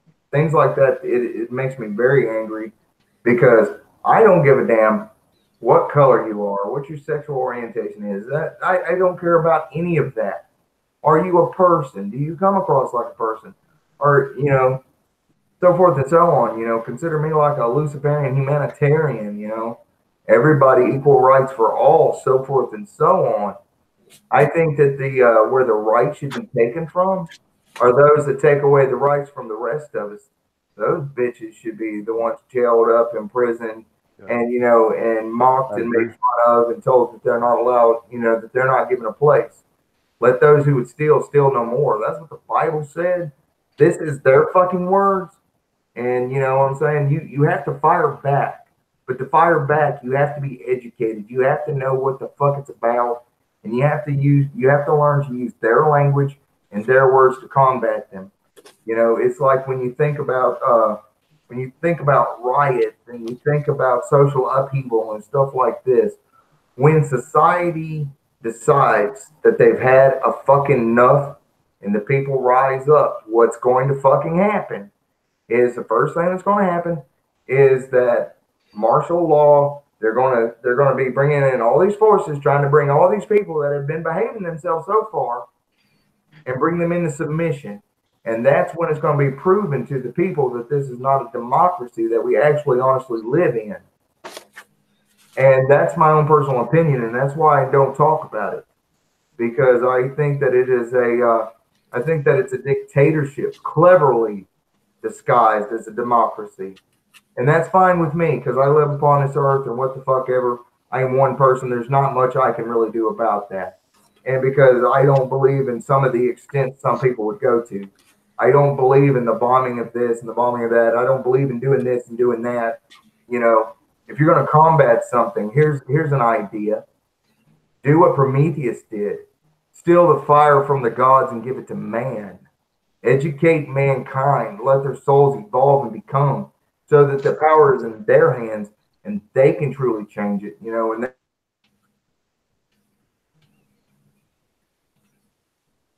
Uh-oh. Hey, still there?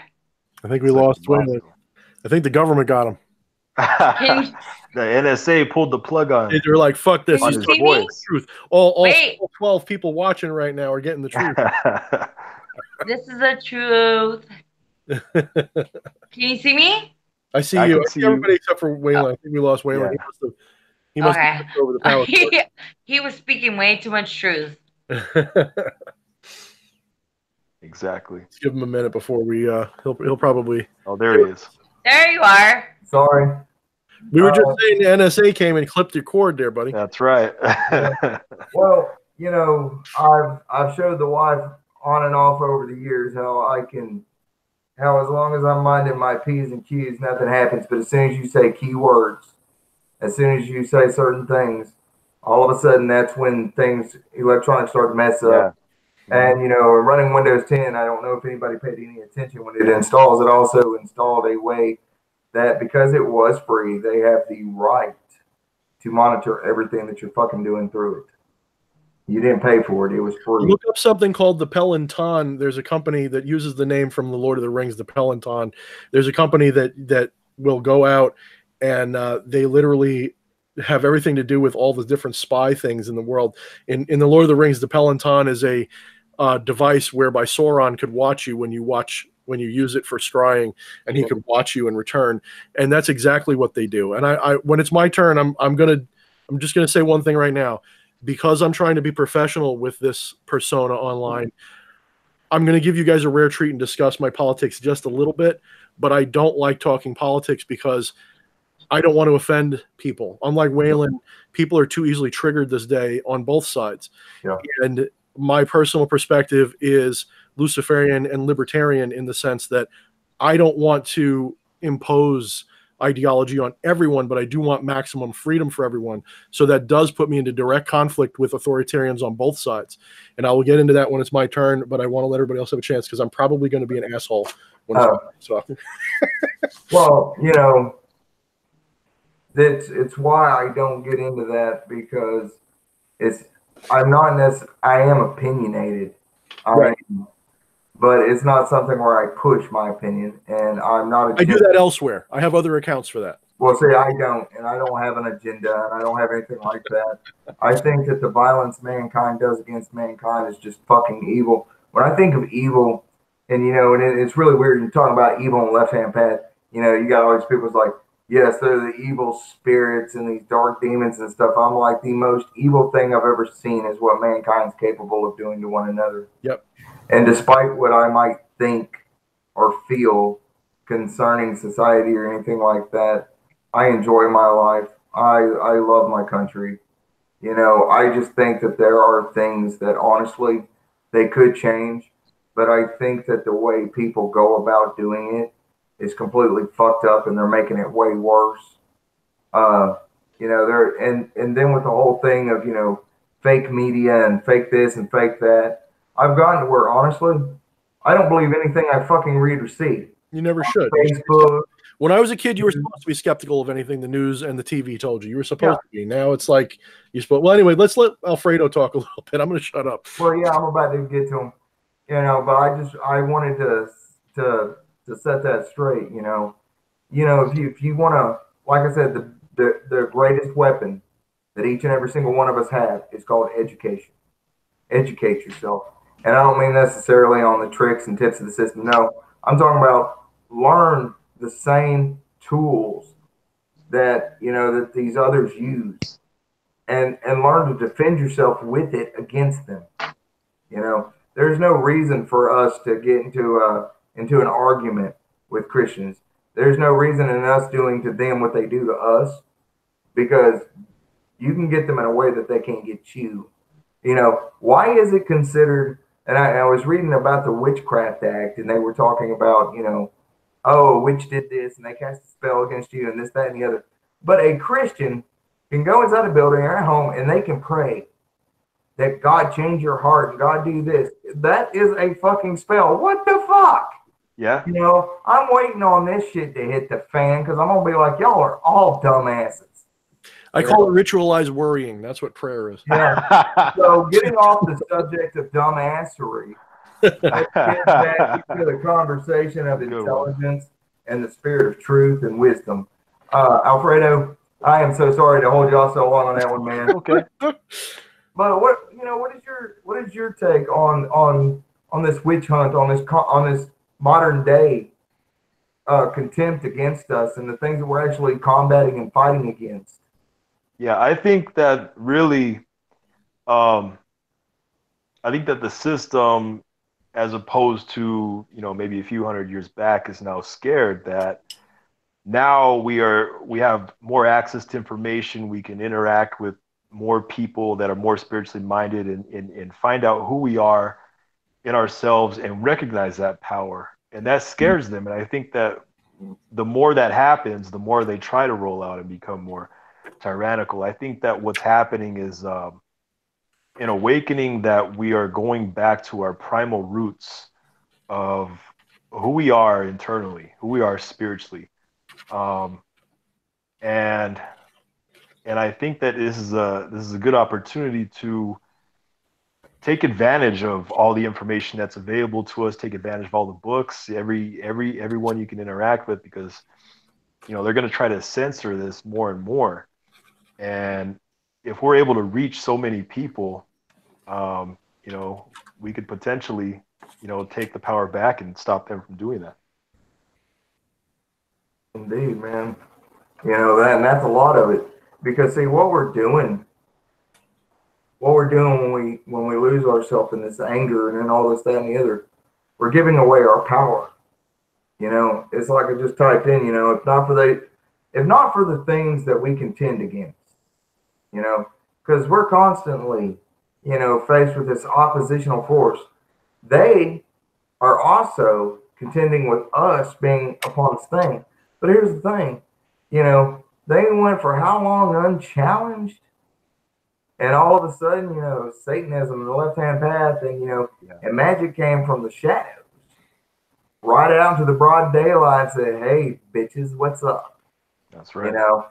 And the demons showed their faces in their minds and in their world. They're like, oh my goodness, this great evil is overtaking the world and we've got to combat it. We gave them reason for being. We just strengthened their religious resolve and zealotry, and Yeah.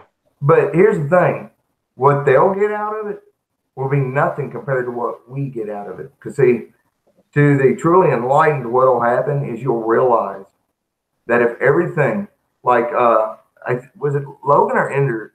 Somebody had said that when they evolve. Give me a second. I'm gonna find this. Oh, here it is, Logan. True freedoms will come if mankind can collectively evolve to its ideal peak. Here's the thing about that evolving an ideal peak. Uh, think of it this way: if the world was perfect, we would never strive, nor grow, nor become. All would be dead because it would be static, static, just non-moving, non-changing, non-growing. There would be nothing to strive for. So always be thankful for this. They should be thankful that we exist so that they have, so that they can back up their belief system that, their Jesus still ain't got here yet. So, Yeah. that was growing old with them. They're like, Jesus is coming. Jesus is coming. And I'm like, You playing, boss? there who said the redcoats are coming. But at least the redcoats did come.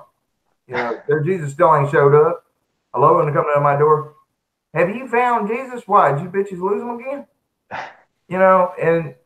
And it's humor to me. I don't mean anything by it, but at the same time, I find it funny that we as magicians, as practitioners, as sorcerers and shit, do you honestly have to get up every fucking morning and pray to Satan or pray to yourself or pray to anything else to get you motivated for the day? No, what you gotta do? Get up, drink your coffee, drink your soda, do whatever the fuck it is. Go about your rat killing and do your thing. But these people, they have no soul, they have no mind of their own, they're empty husks, empty shells. And that's the difference between us and them, you know.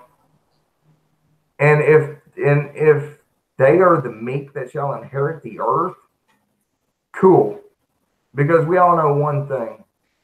The earth changes its rotation, and it's just be a matter of time before we have the next ice age. And guess what? Eventually, the closer we get to the end of the universe, or the sooner the ice shift melts and stuff like this, the sooner all life on this earth will be wiped off of it. And it won't necessarily be wiped, it'll be changed, evolved.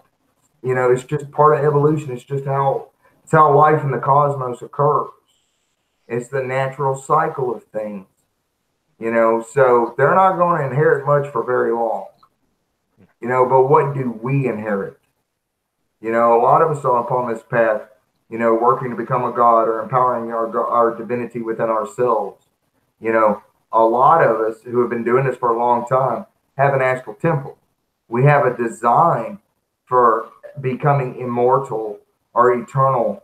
And in that sense, it's not that our souls are not already immortal or eternal, but what some of that means is the retaining of everything that we've built up within our souls not being dissipated at the moment of our death.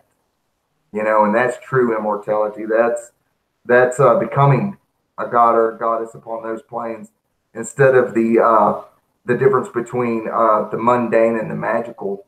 It's not. We're already gods. We're just remembering this, and we're empowering it, and we're strengthening it. And then when we die, guess what happens?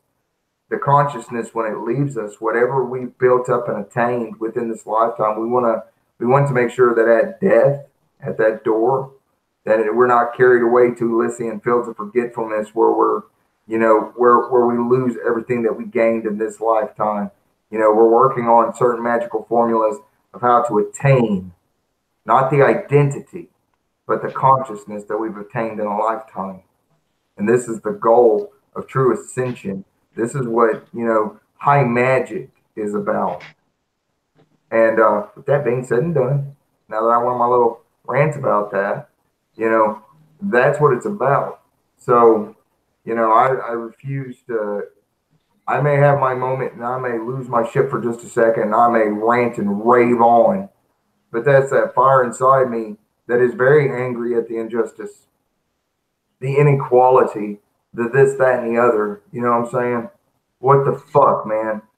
And for however many souls and beings are upon this earth, how many have been before us and have dealt with the same exact thing? We just act like this is something new. This is something every age and decade has had to fucking deal with. But we're here now, and so we think that this is new. This is nothing new, and this is something that we'll storm and we'll get through. We'll survive the storm and get through. So next, sorry about that. What Alfredo, is it your turn to go on a? I remember you asked a question about the witch hunt. I just I gave a response. Are we still on that topic? Not really. Thorn will be on that subject. Do you have any closing thoughts though on it?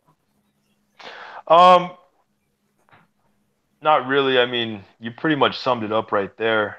Um, but like I said, it's good that we take advantage of the tools that are given to us right now because the way things are going with censorship and all that, they're going to try to make it to where it's not available for very much longer.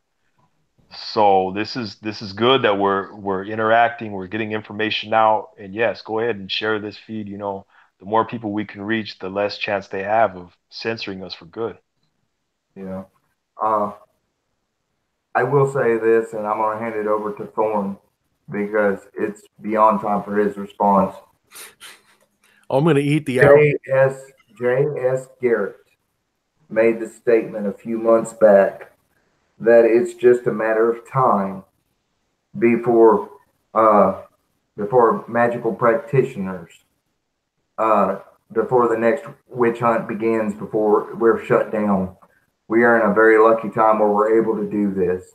And I can't help but notice, due to conversations I've had with multiple people, and because Aikila here, she may be enjoying herself with her drinky drink and getting it on, but the girl is in touch with the root of self, and the root of self is always connected to the ultimate consciousness. So, thank you for the idea and the subject, but we need to let Thorn take this because my boy here got some ideas. I know he does. Brother, I could do a 4-hour video on the subjects that you guys splashed across. I could write 6 books, and I could probably lead a squadron of, not a squadron, an army of people into a new age of revelation if you let me, but I won't do that too much. I'm going to try to be brief because this is a subject, that I refrain from discussing socially too much because I have very strong opinions about. But I want to begin by saying a couple of things. One, we live in a golden age of history. Never before in history has mankind had it so good, so liberated, and so free. Everything we're doing right now, once upon a time, would have got us killed. But also, if you go before that, we would have been elevated as priests and gods and such and so. So you have to understand, it's not that the reality is always against magic. It's just that the Abrahamic, the Judeo-Christian current is very much in interest of taking over and controlling the spiritual practices of the world, because the egregore, or the real being of Yahweh, depending upon how you see him, or at least Jesus, I believe, is an egregore. Yahweh is a real entity. These entities, they do want to monopolize the spiritual practices of the world, and they don't do much for their participants. Unlike every other demon that I've spoken to, I remember sitting there awake at night praying to God for XYZ, for salvation from the hell that I was going through. Now, maybe God really did do that and he worked through the demons, in which case I don't really care. But I'm not interested in that current. And that current was very interested in taking over the spiritual practices of every other religion. It's almost like the perfect predator, because it's the perfect mental virus that takes over people's spirituality, and it incorporates the parts of their spirituality that are necessary to make it palatable to each culture.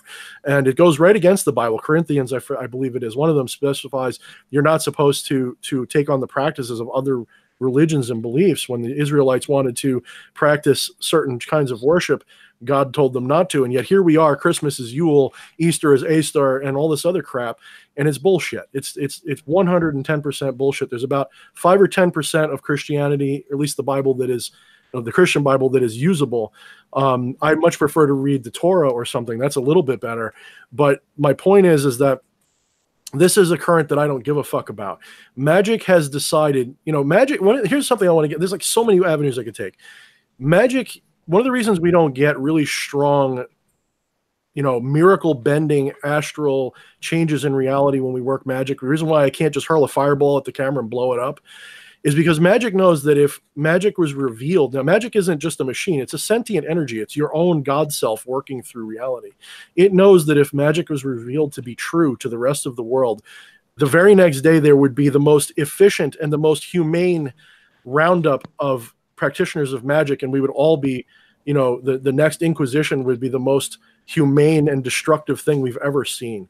Every human being that practices magic in any way, shape, or form would be hauled off and either euthanized or made to comply. Because if I am repressed for being a Second Amendment supporter in the United States, for wanting to be able to be armed and defend myself, what kind of attitude do you think these same kinds of people would have about the idea that I can work magic? It's going to be 10 times worse than it would be anything to do with firearms. So that's one thing to realize. So we're living in a golden age now where, like Alfredo said, I couldn't agree more, avail yourself of everything that's going on. But I also don't think that the intention in the world right now is to censor us, because the intention right now, if you follow anything political, I'm going to transcend some things here for you, because I'm libertarian, but I also transcend the issue. I don't play left and right as much as I might vote left or right occasionally. I do that more like I'm voting for a side that I think is going to derail the authoritarians more than anything. So what they really want is to destabilize our culture. So they've undermined Christianity to the point where they're no longer an underpinning of society, and they've destroyed various things in our culture so that they can replace it with the state. And the state is what they want to have in control of our lives. They've destroyed families. They've destroyed our traditions and our cultures. They allow the occult to continue because we're seen as fringe and goofy, and because science has become the leading, you know, metaphysical philosophy. They don't have to worry about us taking over and raising, you know, cults of people who might threaten them, or armies of people that might threaten them. They don't have to worry about our gods threatening their gods anymore. And I have to tell you, you know, some people disagree with me. I've seen, like, I think it's Styx Hexenhammer, who I follow a lot, and he says that the people who are in charge don't practice any form of occult. I've got news for him, man. They absolutely do. These people who are high up, they're absolutely, if they don't practice, they are paying people who do. And I can tell you, because I can see what happens when people try to attack them magically. It has all kinds of interesting effects. I've done it myself, and it's had interesting effects. So there's people that magic is absolutely at work in politics, and people don't realize that when they do decide to clamp down on us, it's because we have success and power and we are doing something. And I don't see that as a big issue, because most of us we don't have political agendas. If you look at everybody who's a big name in the occult, how many of us have a political agenda openly? Very few. Most of us are smart enough to keep our mouth shut about it, because most people today are, you know, somebody mentioned 1984. The person who mentioned 94, I want to shake your hand, because 1984 is absolutely the most important book or movie you could ever watch to understand what's going on in our world right now. It was written in the 30s, and it was originally going to be 1934 or 1944, 1934, something like that. But because it was too real, they decided to push it off to 1984. And the issue is, most people in this world have an IQ of between about 80 and 120. Or 115, pardon me. There's one standard deviation from average. Most people are easily manipulated by propaganda, very easily. Some of us, I often brag about this because I'm an egotistical asshole, I have an IQ approaching 140. So to me, everybody, you know, is easily brainwashed. I see what's going on, and I kind of have to laugh, because nobody reads past the headlines. Everybody's triggered by their emotions. Nobody has control over their emotions at all whatsoever. So if you want to piss people off and make them act a certain way, all you have to do is just make them afraid that you're going to take away their little bit of you know, whatever their reactionary issue is. You can target, you know, gay people or Muslims or people coming across the border, whatever it is. It's the Hegelian dialectic. You can cause problems, and then those problems, you already have a solution in mind, and those solutions are always going to be authoritarian in nature.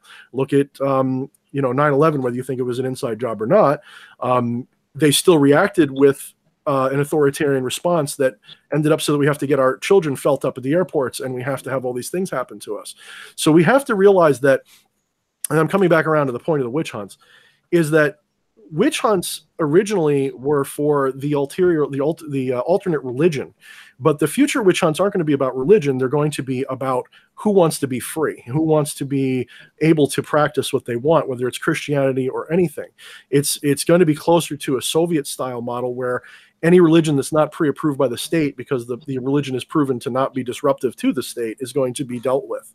And we see this more and more. When I was a kid, you know, I grew up in the Satanic Panic, which meant because I liked heavy metal, because I liked goth and because I was willing to be friends with gay people and all this other stuff, I got flack. And I remember getting these little pamphlets that were handed out door to door telling you to beware of Halloween because it's a satanic holiday and all this other crap. Well, now we have now we don't have that problem. Now that's not the problem. Now it's, don't let somebody misgender you, or don't let somebody call you a dirty word or something like that. And instead of people just being strong and saying, fuck you, I'm going to do what I want, and that goes for the people that are being misgendered, everybody now gets triggered, and everybody's got this huge chip on their shoulder about everything. It's kind of like when I was growing up, we'd make fun of everybody. We didn't care. And that actually led to people getting along a little bit better. You could say what you wanted. And the reason that's important is because when you can do that, you can have an argument about it. You can have a conversation about it. When you're not allowed to speak your mind because it's offensive, fuck you. You're destroying the world. You're destroying everything that matters in this culture. The moment you can't have a conversation about it, whether you like what someone says or not, like I would rather somebody be able to disagree with me than to have everyone go, oh, I love everything you fucking say, D.H. Thorne. Now, granted, I'm also kind of egotistical, so I'm just going to switch it off and not give a shit. But I'd rather people be allowed to have that conversation than stifle them too much. I want people to be respectful. Don't get me wrong. I'm not saying like when I'm an admin, I turn off disrespectful comments. I hate that shit because we're trying to keep a stable atmosphere. But in general, in society, we need to be able to have our voices heard, and that goes for, and I'm going to offend some people, that goes for everyone from the commie to the Nazi. You need to be able to openly express this, because if you can't, then those ideas go underground and they fester, and they become, instead of just being ideas that people can argue about, they become movements underground that people take action about. And we see this right now in our propaganda, that in our modern propaganda on both sides, and it doesn't matter which side you're really on, it's always propaganda. What I'm saying is propaganda. Propaganda isn't as dirty a word as you think. The problem is that most Americans in particular, but most people in the civilized world, most people around the world, they don't have any interest at all whatsoever in the deeper meaning of what's going on around them. They are more interested in fucking, eating, getting money, etc., and having a good time than dealing with what is going on around them. And they act on impulse. I think it was the Green Mile where he said he gets them with their love. In other words, the road to hell is paved with the best of intentions. Or going back to what I said before, kindly let me help you or you will drown, said the monkey to the fish as he carried him safely up a tree.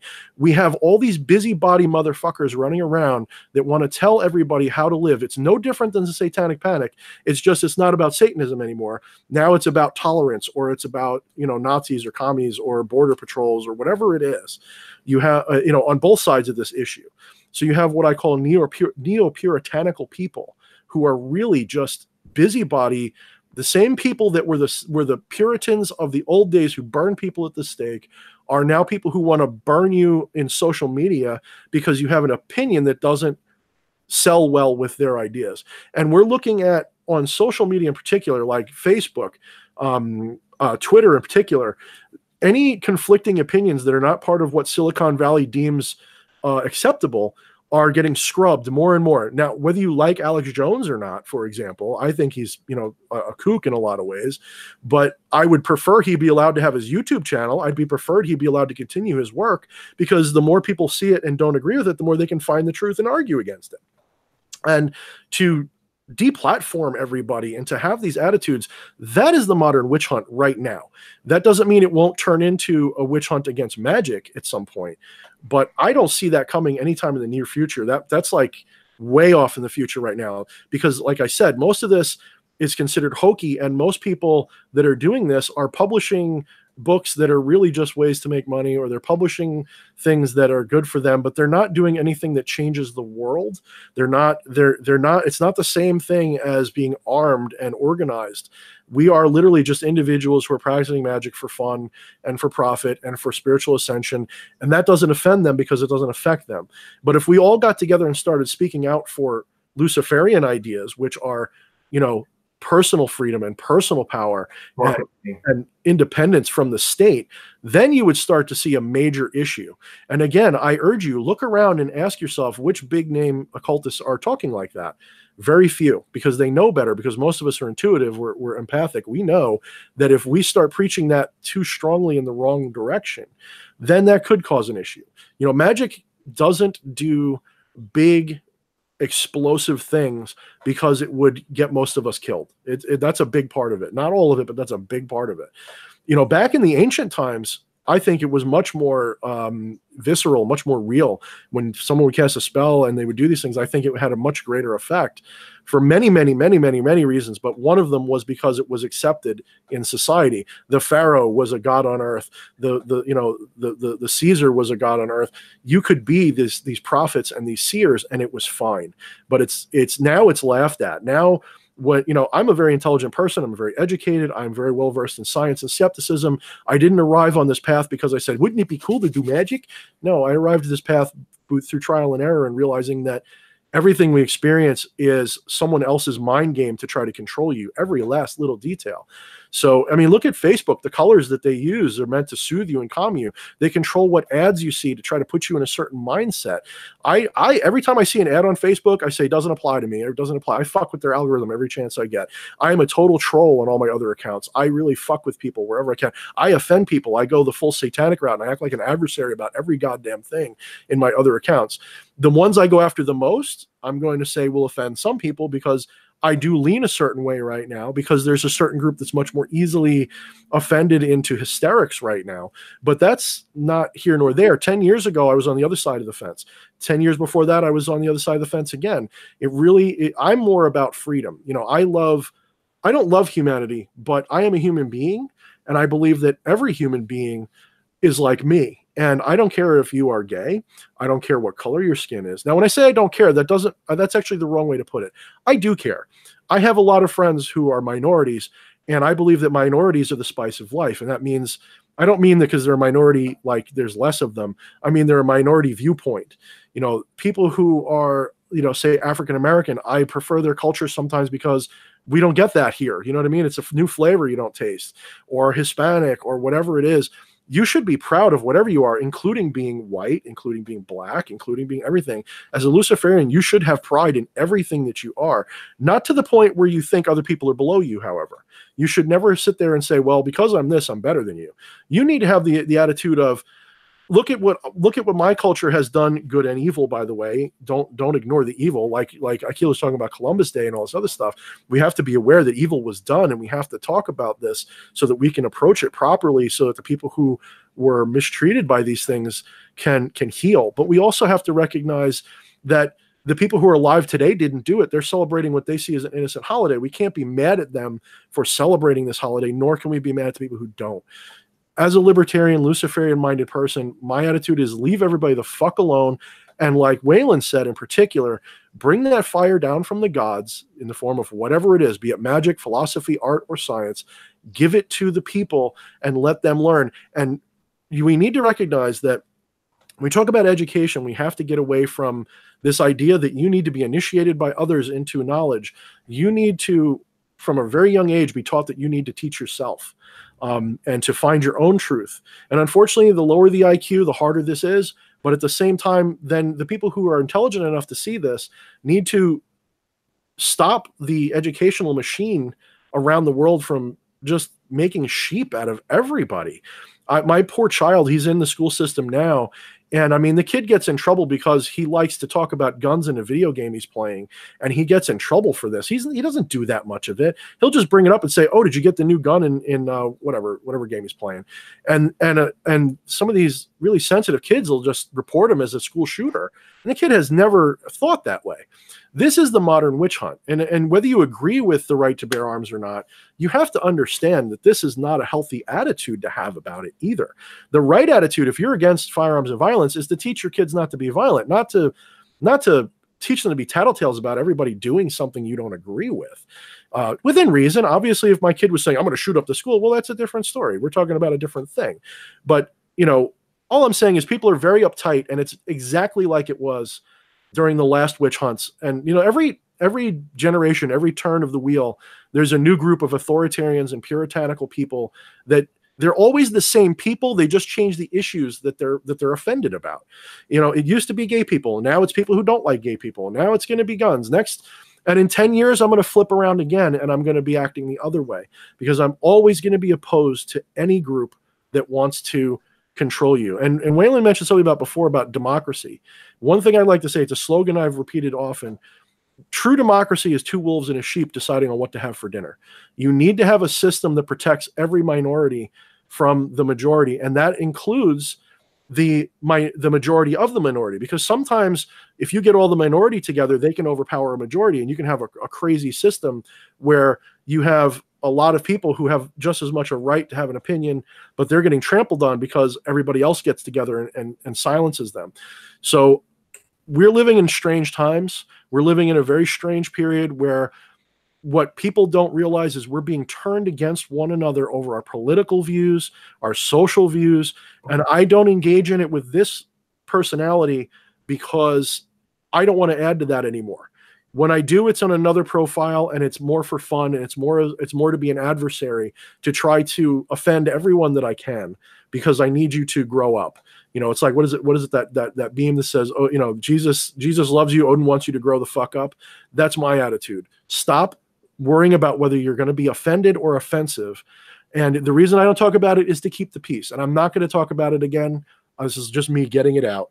And so, well, I mean, I agree with the fact that you know, people have a chip on their shoulder. They're too sensitive about everything nowadays. I mean, I think the difference between us as magicians and society as a whole is that, you know, we as magicians are grounded, therefore we're not polarized. We don't react right away the way the masses do. Right.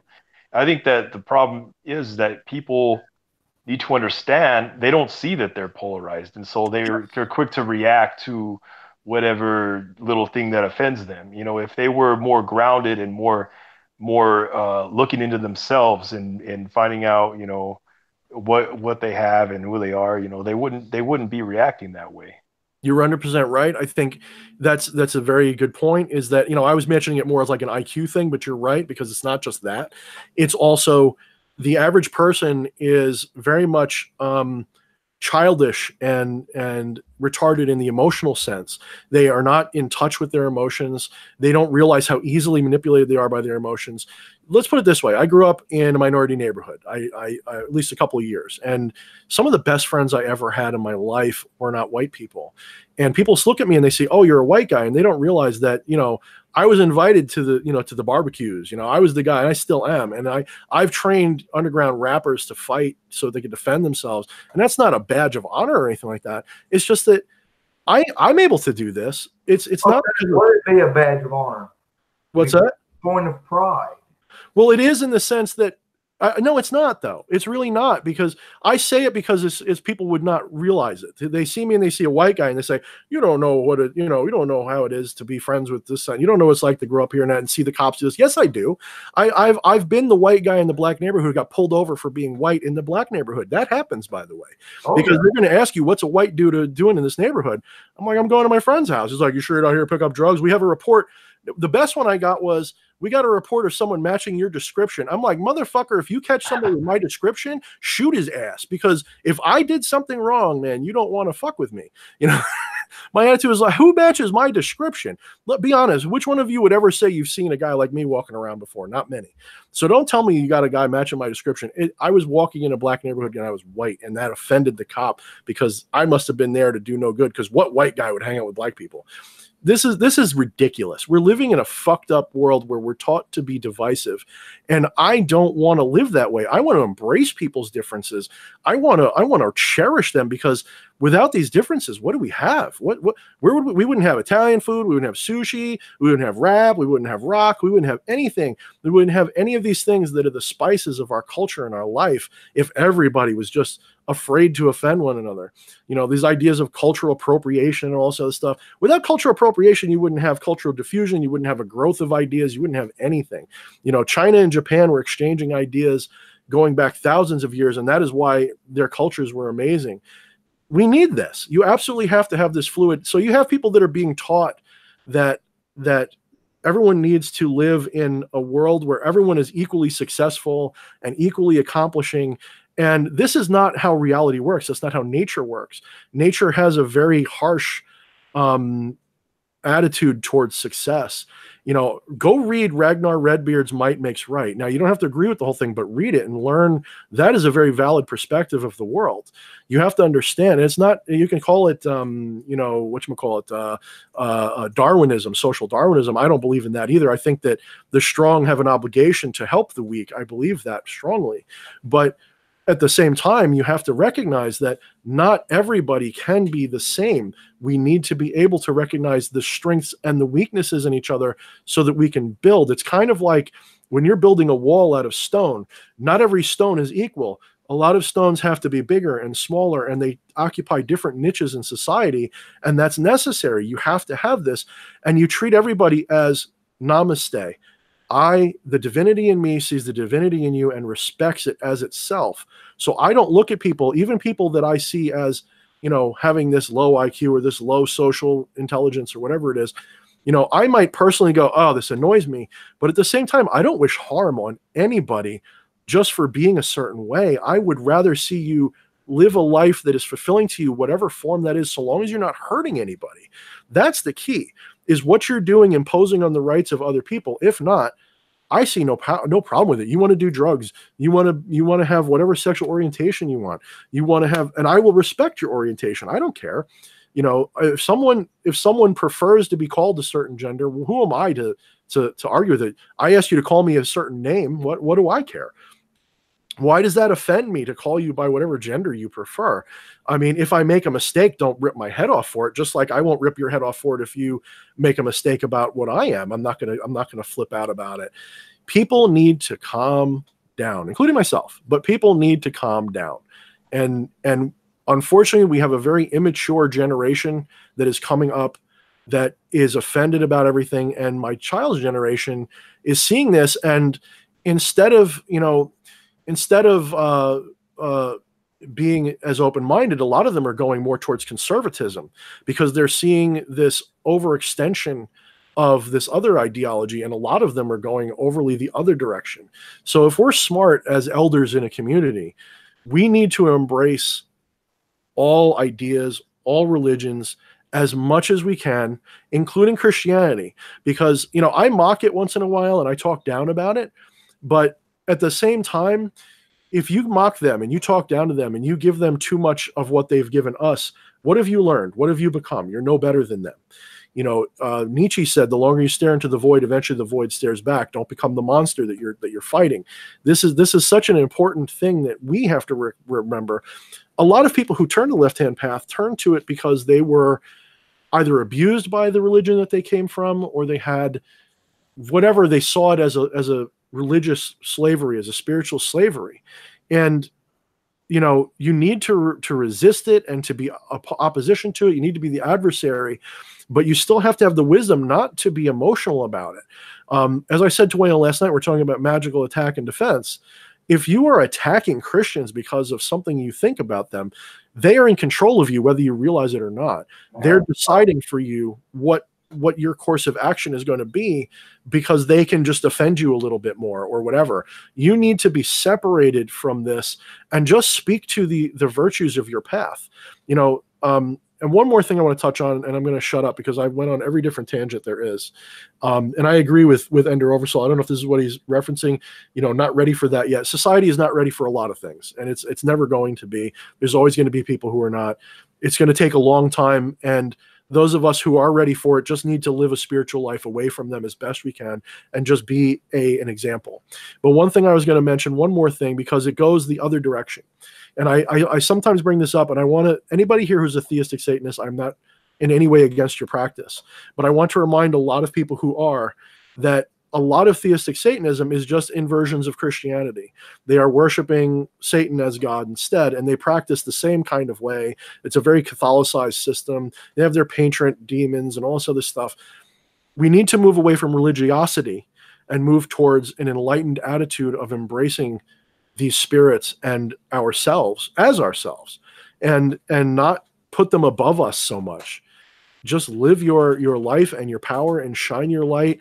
And if sometimes that means be more like an octopus and hide in a cave somewhere, and other times it means, standing up tall like a big giant tree. You have to find your place. I've done both. I'm finding that I'm having more fun doing it this way. Yeah, right.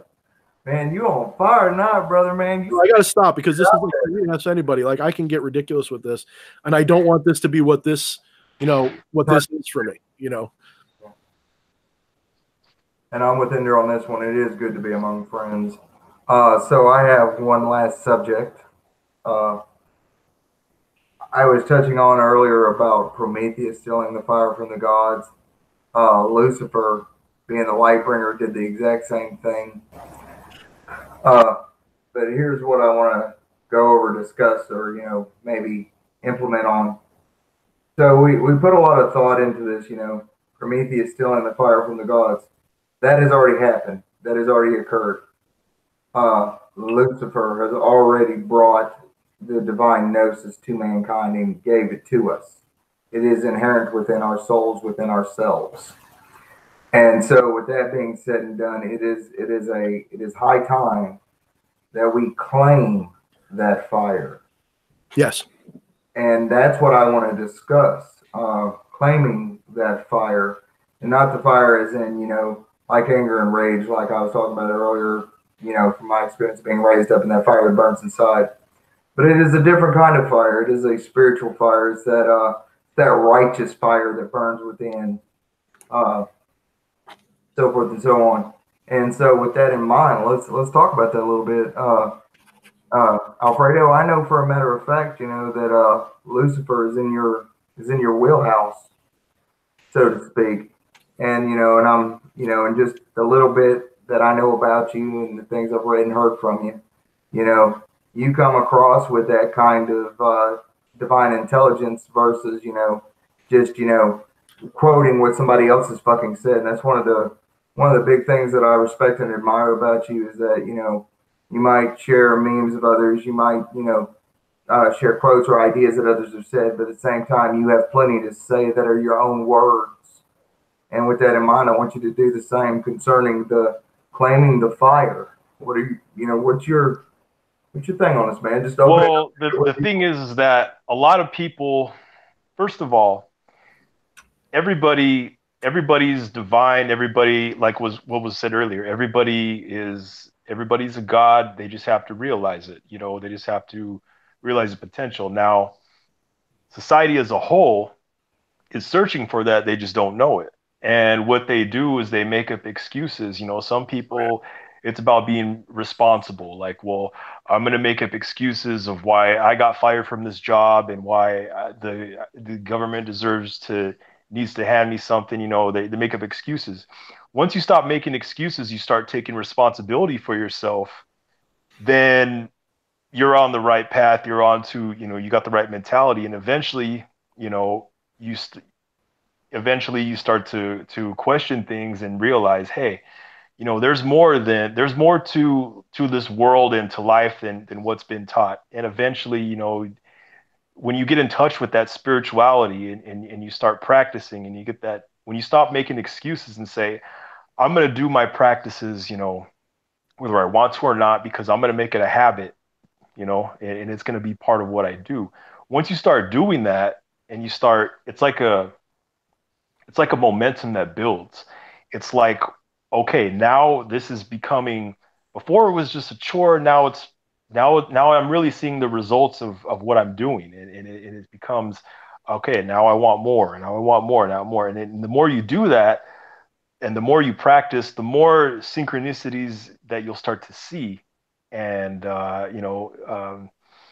whether it's, asking the universe or working with a deity, to bring you to whatever it is that you desire for a ritual, whatever, you'll start to see synchronicities that that where here you go. But you have to have that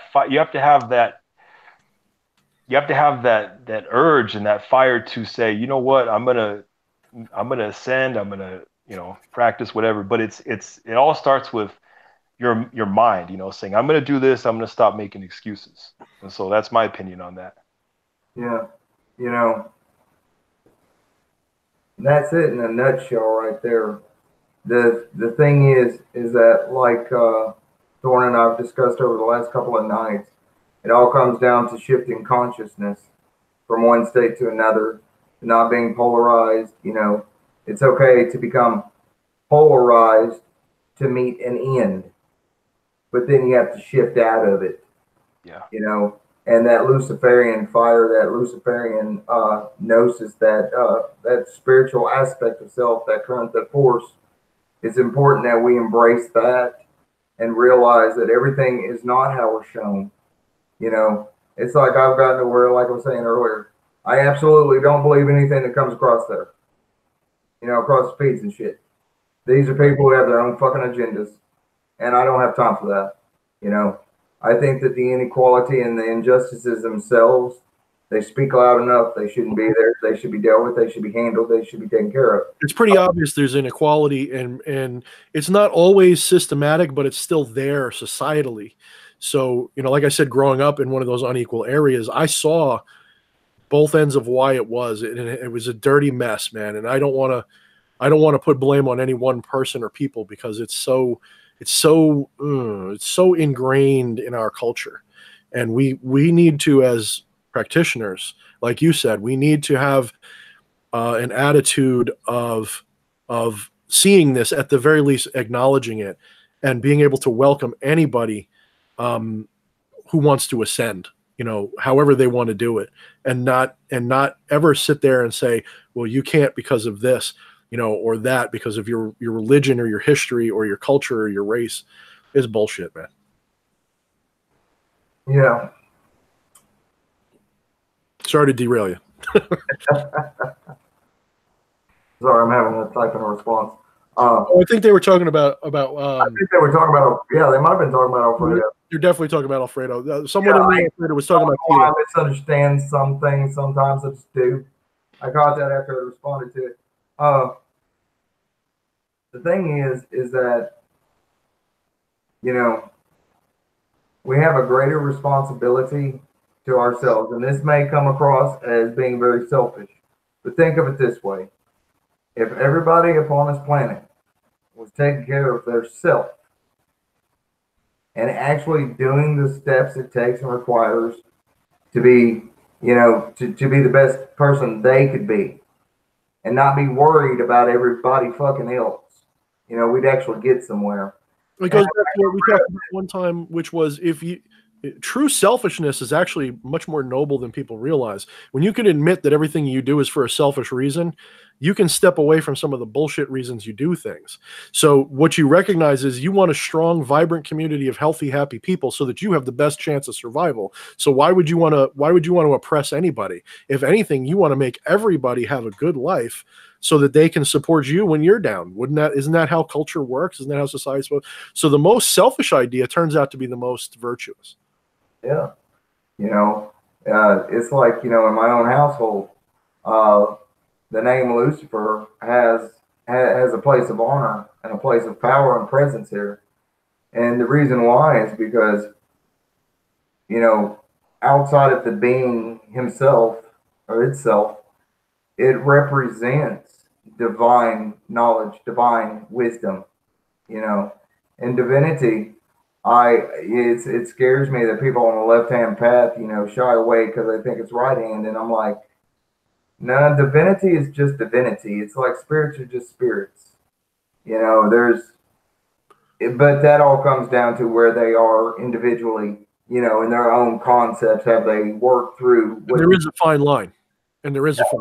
Everybody's got to, you know, invent their own magical language. They've got to rewrite the definitions themselves and so forth and so on, because I may understand them, but at the same time, we need to have a cleanup on some of the words and, you know, what they're actually trying to relay, versus, you know, stopping somebody who goes, oh, that's Abrahamic and right-hand path. And right. No, you just hit on something big. You know, I shy away from it for different reasons, but I don't unless you're using Solomonic magic and you're trying to hurt the entities that I work with using that work. Man, do whatever makes you ascend. Just know that I'm not always going to be on your side for it, because I consider some of these entities allies that you are trying to abuse. But if you believe in a Christian perspective, if you believe in the Judeo-Christian perspective, and you believe that Yahweh is the highest being, and I will admit he's the most powerful spirit that I know of because of his word, not the most powerful, but the most powerful one that we will talk about in culture because of how much our culture reveres it. We have to recognize that and not shy away from it. I will still pull out the Bible when I need gnosis about certain things that are biblical. I mean, you can't hide from it. You just have to not fall into the trap of thinking that there is a hell as the Christians see it.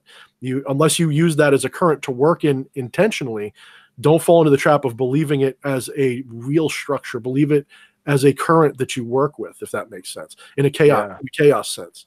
Oh, it does. Yeah, I see what you're saying. I mean, like me personally, I don't doubt that there's value in certain Abrahamic things that you can learn from and stuff like that. Me personally, as I stated earlier, I started out as a right hand path, doing Golden Dawn magic, and I used to contact the archangels, and it's not that I left that because I think that it's wrong or anything. It's just that as I You. as I went to the demonic, I just felt more comfortable there. Yeah. I just felt more at home. Yep. And so, that's the reason why I work with the demonic and pure left hand path, because that's where I feel home. And I've been on the other side, but this is just what I call home. Yeah. Yep. Well, it's like, I admire and adore the demonic and work with it quite a bit. But at the same time, like with the Golden Dawn and stuff like that, I'm probably one of the only people that I know I'm not the only one. I don't mean it like that, but amongst orders and people with the freighter or the soror in front of their names that literally have taken the Golden Dawn or Thelemic practices or whatever and fully implemented left hand path elements into it to balance it out for self. Because the only thing that you need to do is you need to understand the system, how it works, and then you can implement whatever else you're wanting into it. But that comes back to the educating yourself on the different systems and stuff. But that's neither here nor there. I applaud anybody, no matter what their path is. I applaud those who stick with it, who stick with their guns. And symbols are symbols. If you're working with the goetic spirits and you're reading the Ars Goetia, you have to understand that the things you're reading are in a language of a Christian mind, and you have to be familiar with it to make the most use of it. You have to be familiar with what they believed in that period, the 1500s, the 1400s, when this was, or a little bit earlier when it was created, the 1400s, whatever. You have to be able to and they're going to say it was created a lot longer ago. I know, as people believe that. I don't. I think it's a manuscript that was written in about the 14th century out of folklore that was apparent from their history. And they did contact these spirits, but I'm not going to talk about that too much. My point is, you have to understand, like when they're talking about a demon appearing a certain way, this is in the language of the Christian mind of the period. Look at the artwork of the period. Look at what demons look like to their mind compared to what they look like to our mind today. I prefer our current visualization of demons. I'll use what they have, and then I'll change it in my mind to be something cool that I like. But it's no different. It's just a cultural thing. So you have to, the spirit is the spirit, and you can feel a difference. What they look like doesn't matter. And that's why it can be important to go back, that's the lesson I'm going to say, is to go back and study these old religions and these old cultures, because, being an occultist also means being a historian at least a little bit. You cannot do occult magic if you are not at least a little bit of a historian, a little bit of an activist. If you're not willing to occasionally go to a Ren fair or something goofy like that, or research old books, if you're not willing to do that a little bit, you're not doing it. And I wholeheartedly agree with that. In fact, I admire Michael W. Ford for his scholarship. And it's like when you read, some people like to knock him, but me personally, I've read some of his books and done some of his rituals, and I've had amazing results. But I like the fact that before, when he presents material, he'll create a very big history where you can read the background of and the whole history of the culture surrounding the deity, so that you have a better understanding of it. And that's yeah, It's that's very important. I admire his scholarship. Payne Yeah. did that in his, Black Book of Azathoth. If you ever get around to buying that, whether you're into that current or not, he did a great job of connecting dots of the origins for certain, not the origins, but where these other entities might have interacted with mankind before Lovecraft. Yeah. You have he goes into a lot. I want to give it away. Buy it. In fact, I think that chapter is free online. If you buy it, I think it's Nyarlathotep, the first and second part. That's all free online. Interestingly enough, he puts that out there. He's available for people. He It's was a good. talking about Michael W. Ford, brother, not S. Ben Kane. No, I know. I just wanted to mention him too because it's something that came to my mind instantly, which is I like that. I get a kick out of that. Whenever I read that, it helps me to get immersed in the current and use it rather than just this is the name of the spirit. Go blah blah blah blah blah. I like to get a little bit of a feel for the current. You have to get into the current. If you're not into the current, it's not going to work. It's like, some people, you might look at it as, dating. You want to sit down, talk to them, get to know them a little bit, get a feel for who they are, a little bit of background, and yeah, it helps. When about a year ago, it dawned on me that the point of being an occultist in general, despite whatever people attach to it, you're always part historian, part poet, part philosopher, Artist, practitioner. I mean, my God, you're a little bit of everything. You wear a lot of hats if you're an effective occultist. No. You're a Renaissance man or woman, is what you are. You're like Leonardo da Vinci. You have to be able to do it all. Yeah. And the only person I know of that may have that many physical hats is my brother Frank Hutter, Frater Nebo. He has a hat for every magical occasion. He does get into a lot of different forms, man. He really does play with a lot of different styles of magic. I'll tell you that much. But guys, I appreciate y'all being here, and we're coming up on the 3-hour mark again. And we got to start limiting ourselves to about 1 hour. That's what we got to do, or at least an hour and a half. All right, hour and a half. But I want to say thank you to everybody that was here tonight for being here. And I want to thank Thorn and Alfredo and Aquila for being here. Aquila is probably having technical difficulties on and off, noticed that, but thankful she was here for this. And so, guys, thank you all. Thank you for having me. Always, man. Anytime. And so, with that being said and done, peace, blessings, and power. Till next time. Check out Dark Sorcery.